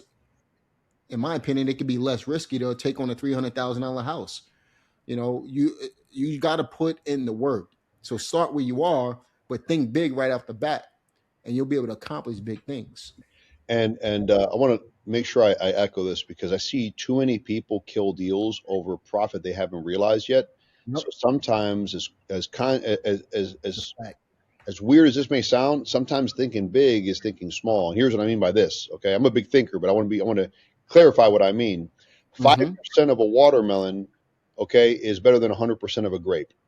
If you're able to get experience and do something, and some builders you want 50-50, I'm like, builders going to say, look, man, I've got the credit, I got the money, and I know how to build this. You're going to give me a lot. I don't need you. Okay.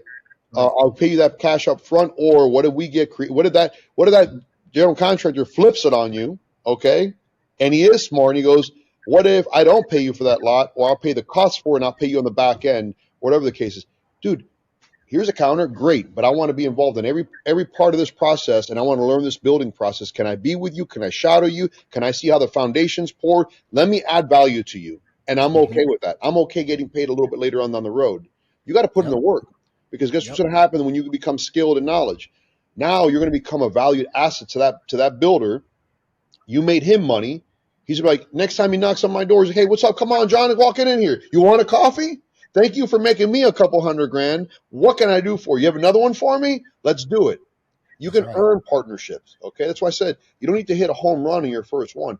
Create value. Okay. And that's what I mean. I want to think big, think bigger. Okay. But sometimes, when it comes to income, don't worry about the money. If you do enough things the right way, the money will come. Money's going to come. Hey, So, go ahead, Angel. My bad. I just kind of wanted to bring something up before this episode ended, especially for the high level people like doctors and lawyers and high network earning people that probably watch this channel to learn real estate. They have all the money, they have the capital, but they don't have the time. You and Jamel have been in real estate for 25 years. I've been in it for 7 years, and time is like the most expensive asset out there. And to learn the knowledge you guys have in these projects, you're teaching them how to do it. They're going to watch these episodes Any over pros. and over. Yeah. They're going to keep watching these videos over and over. But for the ones that realistically are never going to do it because they just don't have the time. Because some surgeons, they don't have the time, Robert. How do we help them become participants without becoming operators, Robert? How do we help them with our fund? Everyone is in a different station in life. And what we're discussing right now is essentially high-level strategies for the audience to be able to deploy these strategies on their own. But I'll tell you right now, more often than not, there's a lot of people that want to get involved in real estate. Um, but there's a lot of high income earners that are not going to just quit being a doctor, a dentist, Mm-hmm. an optometrist, a lawyer, a tax professional, whatever the case is, right? A foreman at an oil rig, whatever. They're not going to leave that because these are high paying Yeah. jobs. Okay. Even medical professionals that own their own practices, or attorneys, or whomever, they own their own practices, are high paying career fields. This is why you partner with people. Okay. There's a reason why people invest in a 401k or whatever, because they know, look, everyone in the world knows we have to invest. Okay. The question is what are you going to do to educate yourself, okay, to make better investment decisions? More often than not, we're all like defaulted to like, okay, I'm going to put money in a 401k. You know what I'd love to ask? Where's that money at? Mm-hmm. More often than not, most people say, I don't know. They mix it up, the Janus fund, this, that, whatever. They mix it up for me. So you don't even know what you're investing in, right? Oh, I'm actually doing good right now. I'm at 19% this year. Excellent. What's been your 10-year average? 4%, 6%, 7, right? So when it comes to high net worth individuals, and when you look at different investment opportunities, there's a lot of different ways that high net worth individuals can get involved. Number one, if you see a young, hungry person that presents you an opportunity, there's risk with everything, right? It could be a lack of experience, but if you've got a good business plan, there's risk in all investments, right? Us, we're fortunate because we've taken the hits. Okay, we've gone toe to toe with Mike Tyson in the real estate deals. Okay, Mm-hmm. we've been hit. We've gone through the 2008 recession. We've gone through different market cycles. We've gone pre and post COVID. You know, I've been already in 23 years doing this. I've already gone through a couple different cycles, so we're able to identify different things. We have a real estate fund. Okay, so investors and high net worth individuals can come in and they can invest through our Reg D 506C fund. That's just a fancy way of saying you need to be a wealthy, accredited, astute investor. Okay, Investor. Yeah. this is not for the By the general public. way, by the way, how can they, if somebody's watching this and they wanted to look into that, how can they do that? They can go to our website, myreocountrywide.com. You can also Google Countrywide Capital Group. And there is a sign up button where you're able to go into our portal and take a look at our different investment opportunities. Everything from one off luxury builds. Our luxury builds, we're targeting about $1 million profit per home, okay, Mm-hmm. which is pretty impressive considering, you know, I came from nothing and here I am. We're building and we're hitting $1 million spreads, you know, on properties. We're also building, we got a 166 unit apartment building, 164 unit apartment building, 202 condos. We've got 265 townhomes we're doing, 24,000 square feet. I got a medical plaza. We've got self storage facilities. We've got some hotels. We've got a lot of different things we're working on. By the way, I say this because I'm a guy who lost a house at 25 years old, okay? And here, this is what I'm developing by simply not giving up. That's it. I'm too hard headed and I'm too passionate, and I just can't, you know, walk away. And again, whenever you're looking at investing with someone, again, for the younger or the newer people, don't take your lack of experience for an excuse that you might give yourself to not do something. I only have the experience that I have because I always stepped up to the plate. Okay, I was never afraid to swing and miss. Okay, and fortunately, you know, we have a really good track record, a very, very good track record, and we win infinitely greater than we've ever taken a hit. Now, you obviously this didn't happen overnight. How long have you been developing for now? On the developing side, since 2011, maybe 10, 11. Yeah, I came across a defunct hotel and we started helping the owner there. And then for me to get my GC license, in short, I was short a little bit of hours, okay, like 2 hours, 3 hours, something like whatever it was.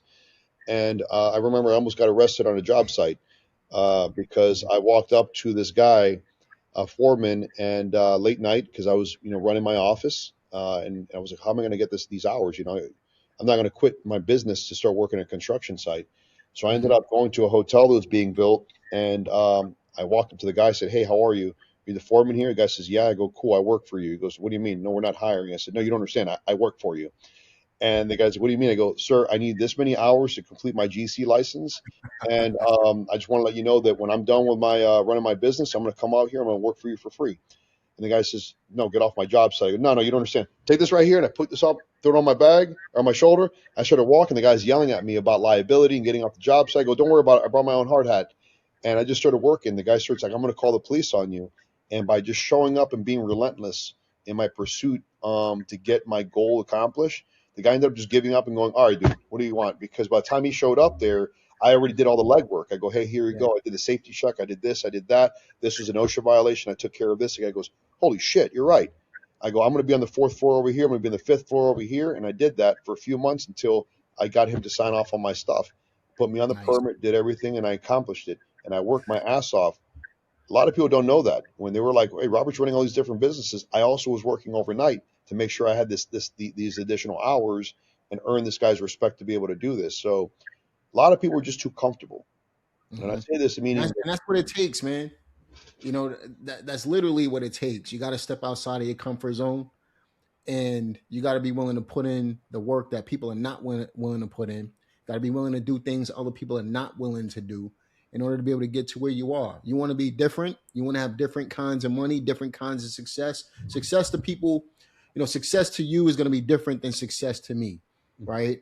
But at the end of the day, if you want any level of success, you got to be uncomfortable for a while.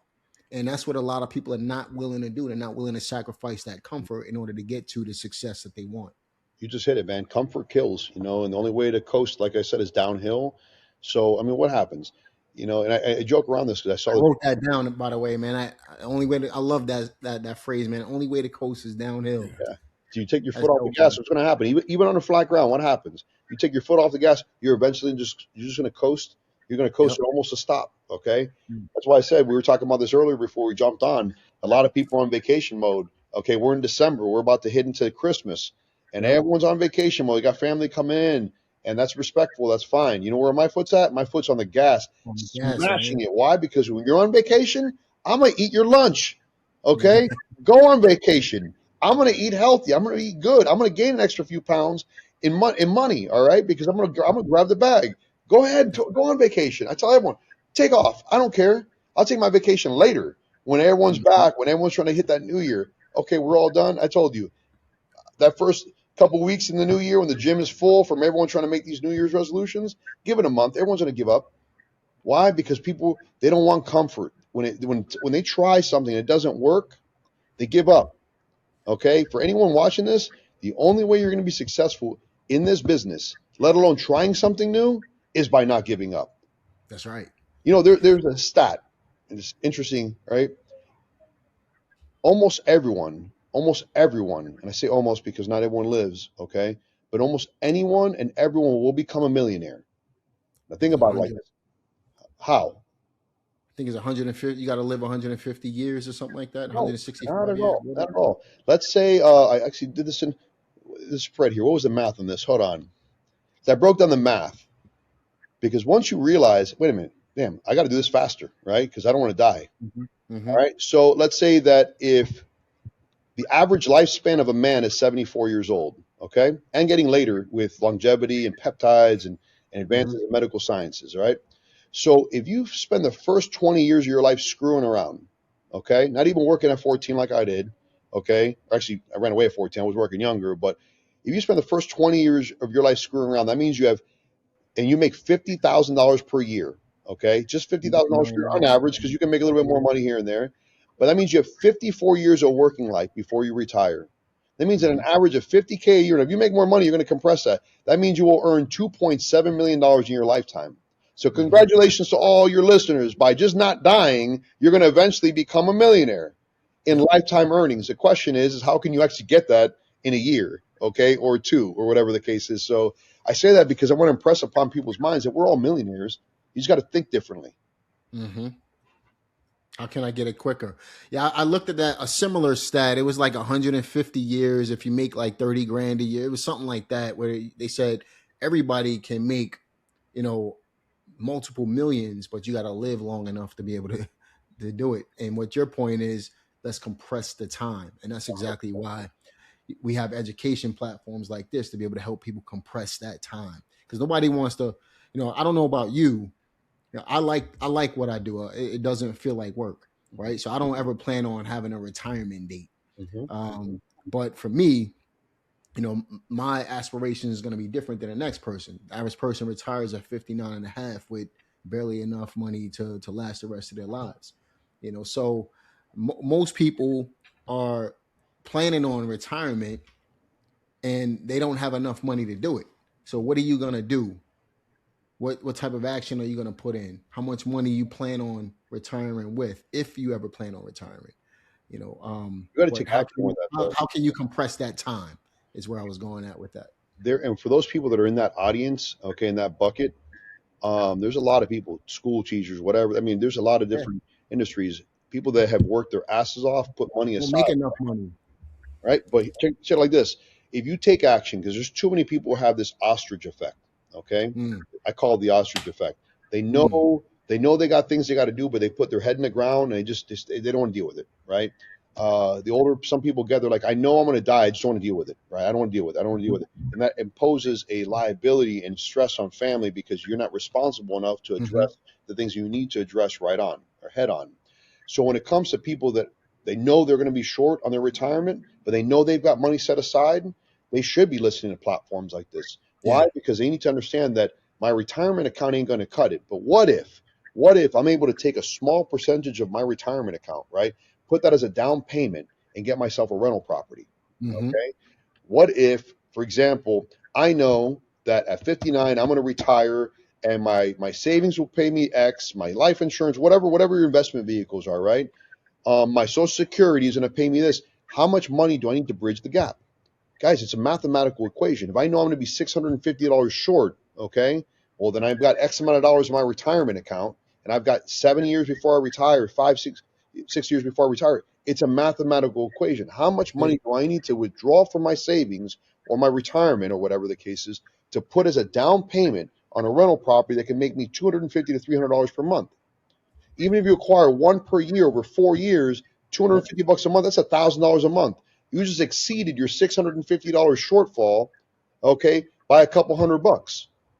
People got And, to and that's a proven point right there. A lot of people don't realize it only takes 3 to 5 years to really change your life. You know what I mean? So if you put in, like you said, the ostrich effect, you put in that work for 3 to 5 years, man, just put your head in the dirt. I mean, you could absolutely change your circumstances in a short period of time. And, even if you want to retire at 59, right? 59 and a half or whatever it is, you're still young enough to be able to do it and still be comfortable by the time you retire. So it's all in the way you think and the action that you put in. But you got to do something in order to be able to make it work, man. You got to take action. Um, You got to take massive action on everything you do. If it doesn't work, man, I read the do it sign. again. I did an Ironman competition. This sign was ingrained upon my mind. I That's saw it dope. and it said relentless forward progression. And I remember it was 100 plus degrees, and I never wanted to quit anything more in my life than running and doing Ironman in Georgia. And Man. and I saw that sign, and it just stuck with me. And really, it's a testament to, as long as you can just keep getting hit in the face. And a lot of people don't want to get hit in the face. Look, business is not for everyone. I'm gonna tell you right now, not everyone listening to this. This is for you. This is not for everyone. But if you're willing to get punched in the face, and I don't mean literally, okay, hopefully, all right, because you might have some shitty tenants, excuse me, and something may happen. I'm kidding, but business is about just getting knocked down. But it's like Jordan and everyone else says, it's not about how many times you fall, it's about how many times you get up.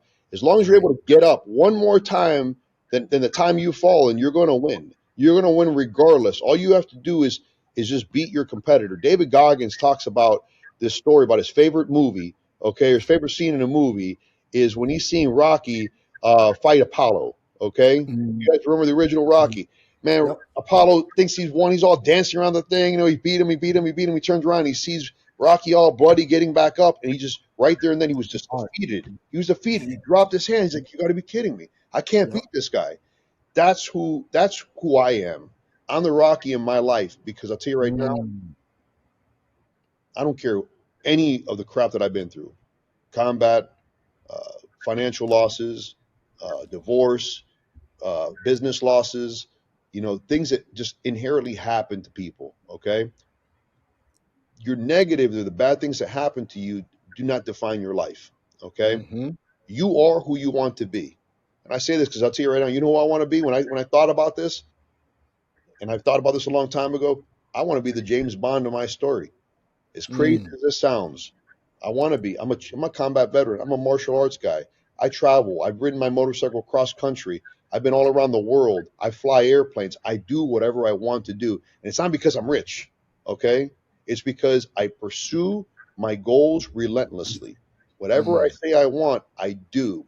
And anyone and everyone can do the same exact thing. I don't want to hear crap about it. I got family, I got kids, I got this, I got that. You can do it. Doesn't mean you can do it tomorrow, okay? But as long as you keep working towards your goals, that will happen. I'll tell you right now, sometimes I was talking to my kids about something. I gifted one of my guys a new Corvette, okay? He earned it. It was a bonus, and he gifted it to him. And I was more excited to give it to him than he was to receive it. Now, he was very excited to receive it, but man, felt very joyous in my heart to be able to have that opportunity to do that.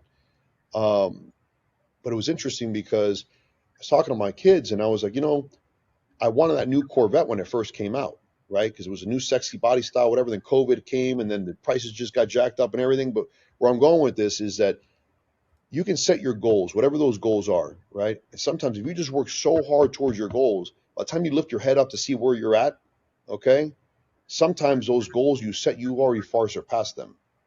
And that's an incredible thing to understand that, your goals should constantly be shifting. It should be moving forward. Yep. Okay. So I tell you, at one point I wanted that Corvette so bad that I looked up, I'm like, bro, I got a different car. I got a nice car. I mean, first of all, they're all nice cars, don't get me wrong, but my point is that my goal surpassed that milestone. Okay. And I'll tell you right now, have you ever been open water swimming? I have not. Okay.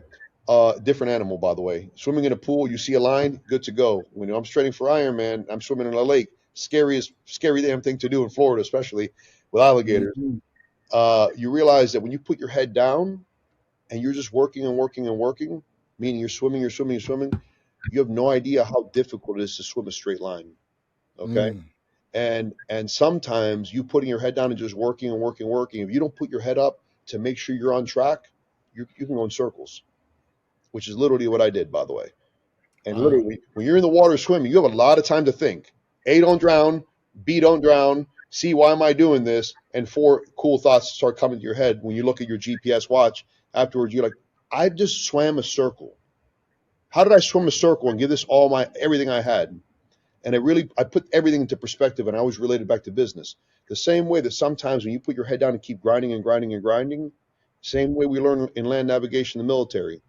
You're off by 1 degree, just 1 degree. It doesn't make a big difference, man. It doesn't.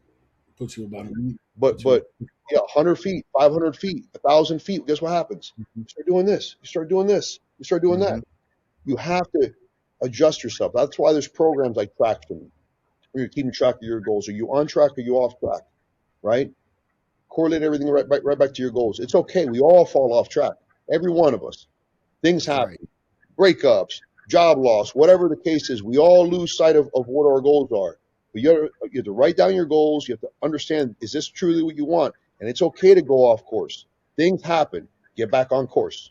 Get back on course. Whatever happens, get back on.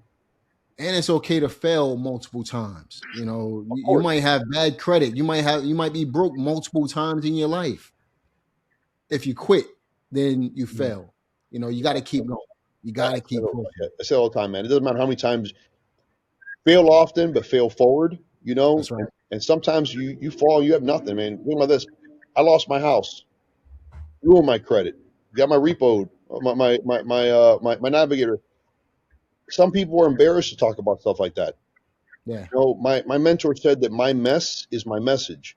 Okay. That's right, man. And there's a lot of people, because I'll tell you right now, I do very well. I do very, very well. But I'll tell you right now, I'm a Section 8 kid. I grew up with a single mom. I'm first generation American. I'm the first to go to combat. I'm the first to go to school.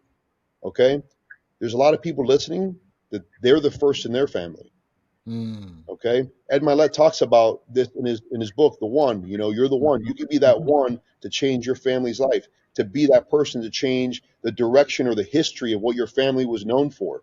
Okay. I'm not saying this to everyone, but everyone can look in the mirror and say, today's my day. Right now. That's right. What does it say? It's one day or day one, right? Let that be your day one.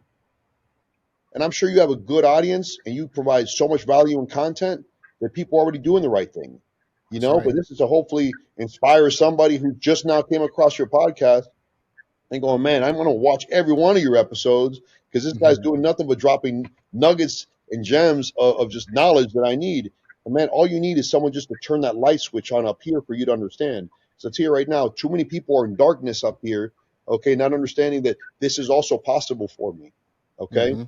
There is, and for years and years and years, people have been talking online about no money down strategies. You know why people have been talking about it for 40 years? Because it's true. Because you can buy a house with no money down. Have you ever done that, Ramon? Have you ever done that, Mr. Gibbs? Of course you have. Multiple times. So it's possible. Still do it. So it's possible. I could take this $20 bill, okay, for your new people, and this $20 bill can literally control $1 million. Why? I put a $20 deposit on $1 million piece of property. Now I control a $1 million piece of property with $20. You don't have $20, trust me, I've done it with $1. I've done it with $1 as well, man, which is crazy. You know what I mean? I still can't believe it. While I was living in the projects, you know what I mean? So, you know, at the end of the day, man, you know, at the end of the day, you know, you are what you focus on. And, you know, this episode, if it hasn't put the fire under you, then you need to rewatch it again and again and again, because there's so many nuggets in this thing. I mean, you can literally, if you can't at least get motivated by it, you'll have everything that you need in order to be able to get started doing what you want to do with your life and your real estate investing business. Go ahead to myreocountrywide.com. Did I say that right? myreocountrywide.com. Yes, sir, you did. Also, remember, this podcast has been sponsored by PropStream. So make sure you check out the links for PropStream in the description box below. Shout out to PropStream. Shout out the Countrywide Capital Group. And, you know, if you had to provide our listeners with some last words of advice, what would those words be? I mean, we've already dropped so many different nuggets, man. Here's what I'm going to say. There could be people in your life that love you and care about you, and they don't want you to get hurt, okay? And you may have a vision that this is what you want to do, meaning you want to be in real estate, and people may give you good advice from their heart, but that doesn't mean it's good for you, okay? If you believe that this is this is something you can do, don't let people in your family, don't let your loved ones discourage you, because I'll tell you right now, you could be the one to change their life. All right. I'll never forget my mom when I first started this business. She was like, "Oh, Mr. Donald Trump." You know, when I started in the real estate, in the mortgage industry. This is years ago before Mr. Trump was president. But she said that and was like almost mocking, because my family, no one was in the financial services industry. Then she's like, "Oh, you want to get into real estate after you lost everything? Why don't you get a job?" This is not bad advice. This is a mother trying to do the right thing to try to help me, you know, stay on track. Okay. I say this not to be disrespectful to family members, is to be respectful to yourself. And if you have a belief in something, okay, pursue it, because you could be the one to buy your mom that house. I bought my mom her house. The same woman who loves me, same woman I ran away from at 14, the same woman who told me to get out of this business. Okay, not out of hate, not out of spite, out of fear and out of love that she wants me to be happy and successful. Guess who bought her house? Me. And I say that because that's a huge, huge benefit for me. That's something that makes me feel so good, that I lost my house. Now I'm able to do that for my mom. Okay. Now, how can I do this for my other family? Not saying I want to do that for everyone, by the way, because people got to earn that stuff. You know what I'm saying? Like, I'm not here to I'm not Oprah Winfrey. I'm not out here giving away free houses. You got a house. But my point is be truthful and honor yourself. Okay. Because there's too many people that are in your ear saying, no. Hey, I bought this course. It didn't work out. I'll leave it with this. My ex-wife was very supportive over everything I did with real estate. That was never the issue. You know, she was very, very supportive. But when we had nothing, and I felt this new software was going to be the game changer, this was it. This is the one piece that I needed to be able to take our business to the next level. And she's like, "Hey, look, I've never said no to anything. We don't really have the money right now. The last software was it. The last one wasn't going to be it. The last one wasn't going to be it. We don't have the money for this one." It's like, I swear, if you buy this, you need to buy it. You're sleeping on the couch. So I did what any wise businessman would do, and I bought a more comfortable couch because I was like, nothing's going to change my mindset. I needed that program because I thought that was going to change my life. Okay. It didn't work that way. By the way, so I ended up with a new couch, and the software didn't work. No, I did actually. I made enough money on the deal to justify the couch and a bunch of other stuff. But my point is, never give up on what you believe to be true, because there's countless people. Okay, I'm sure you've hosted that have all come from nothing and have made something of themselves. And the only way you're going to become successful in anything you do is simply by beating your opponent, and that opponent could be time. That's it. Sometimes it's just time. Okay, beating your opponent and beating yourself, because sometimes things get dark over here. Like, this isn't it. This isn't it. This isn't it. Never give up. Never give up. Keep your foot in that water, man. And sometimes you got to step back and take a job and do whatever it is. That's okay too. Taking a step backwards doesn't mean you're quitting. Okay. Sometimes you got to take 2 steps backwards in order to take 3 steps forward. Right. So never, ever, ever give up on yourself and what you want to do. That's how I want to leave it, man. Because I thought about that the other day, and again, not everyone in your family, not everyone in your circle has your vision, and it's not your job also to sell people on your vision.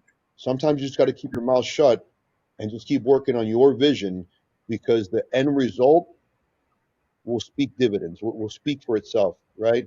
Work so hard to the point where people start asking you for a job. That's it. Robert Vasquez, Angel, Ramon. It's been a pleasure having you guys on the Deal Pro podcast. I would love to have you guys back. There's so much more that we could talk about, but obviously, this is what we're able to cover today. If you guys have questions in regards to what we've covered today and you want to see another episode, be sure to leave a comment in the comment section. Be sure to like this video, subscribe to the channel, click the notification bell. Again, check out PropStream, sponsor of this podcast, in the description box, and check out myreocountrywide.com. Talk about how you can partner with Robert and Angel on some of the projects that they have going as well. Again, be sure to check all the links in the description box. Like, subscribe, click the notification bell. See you guys on the next one. Take care.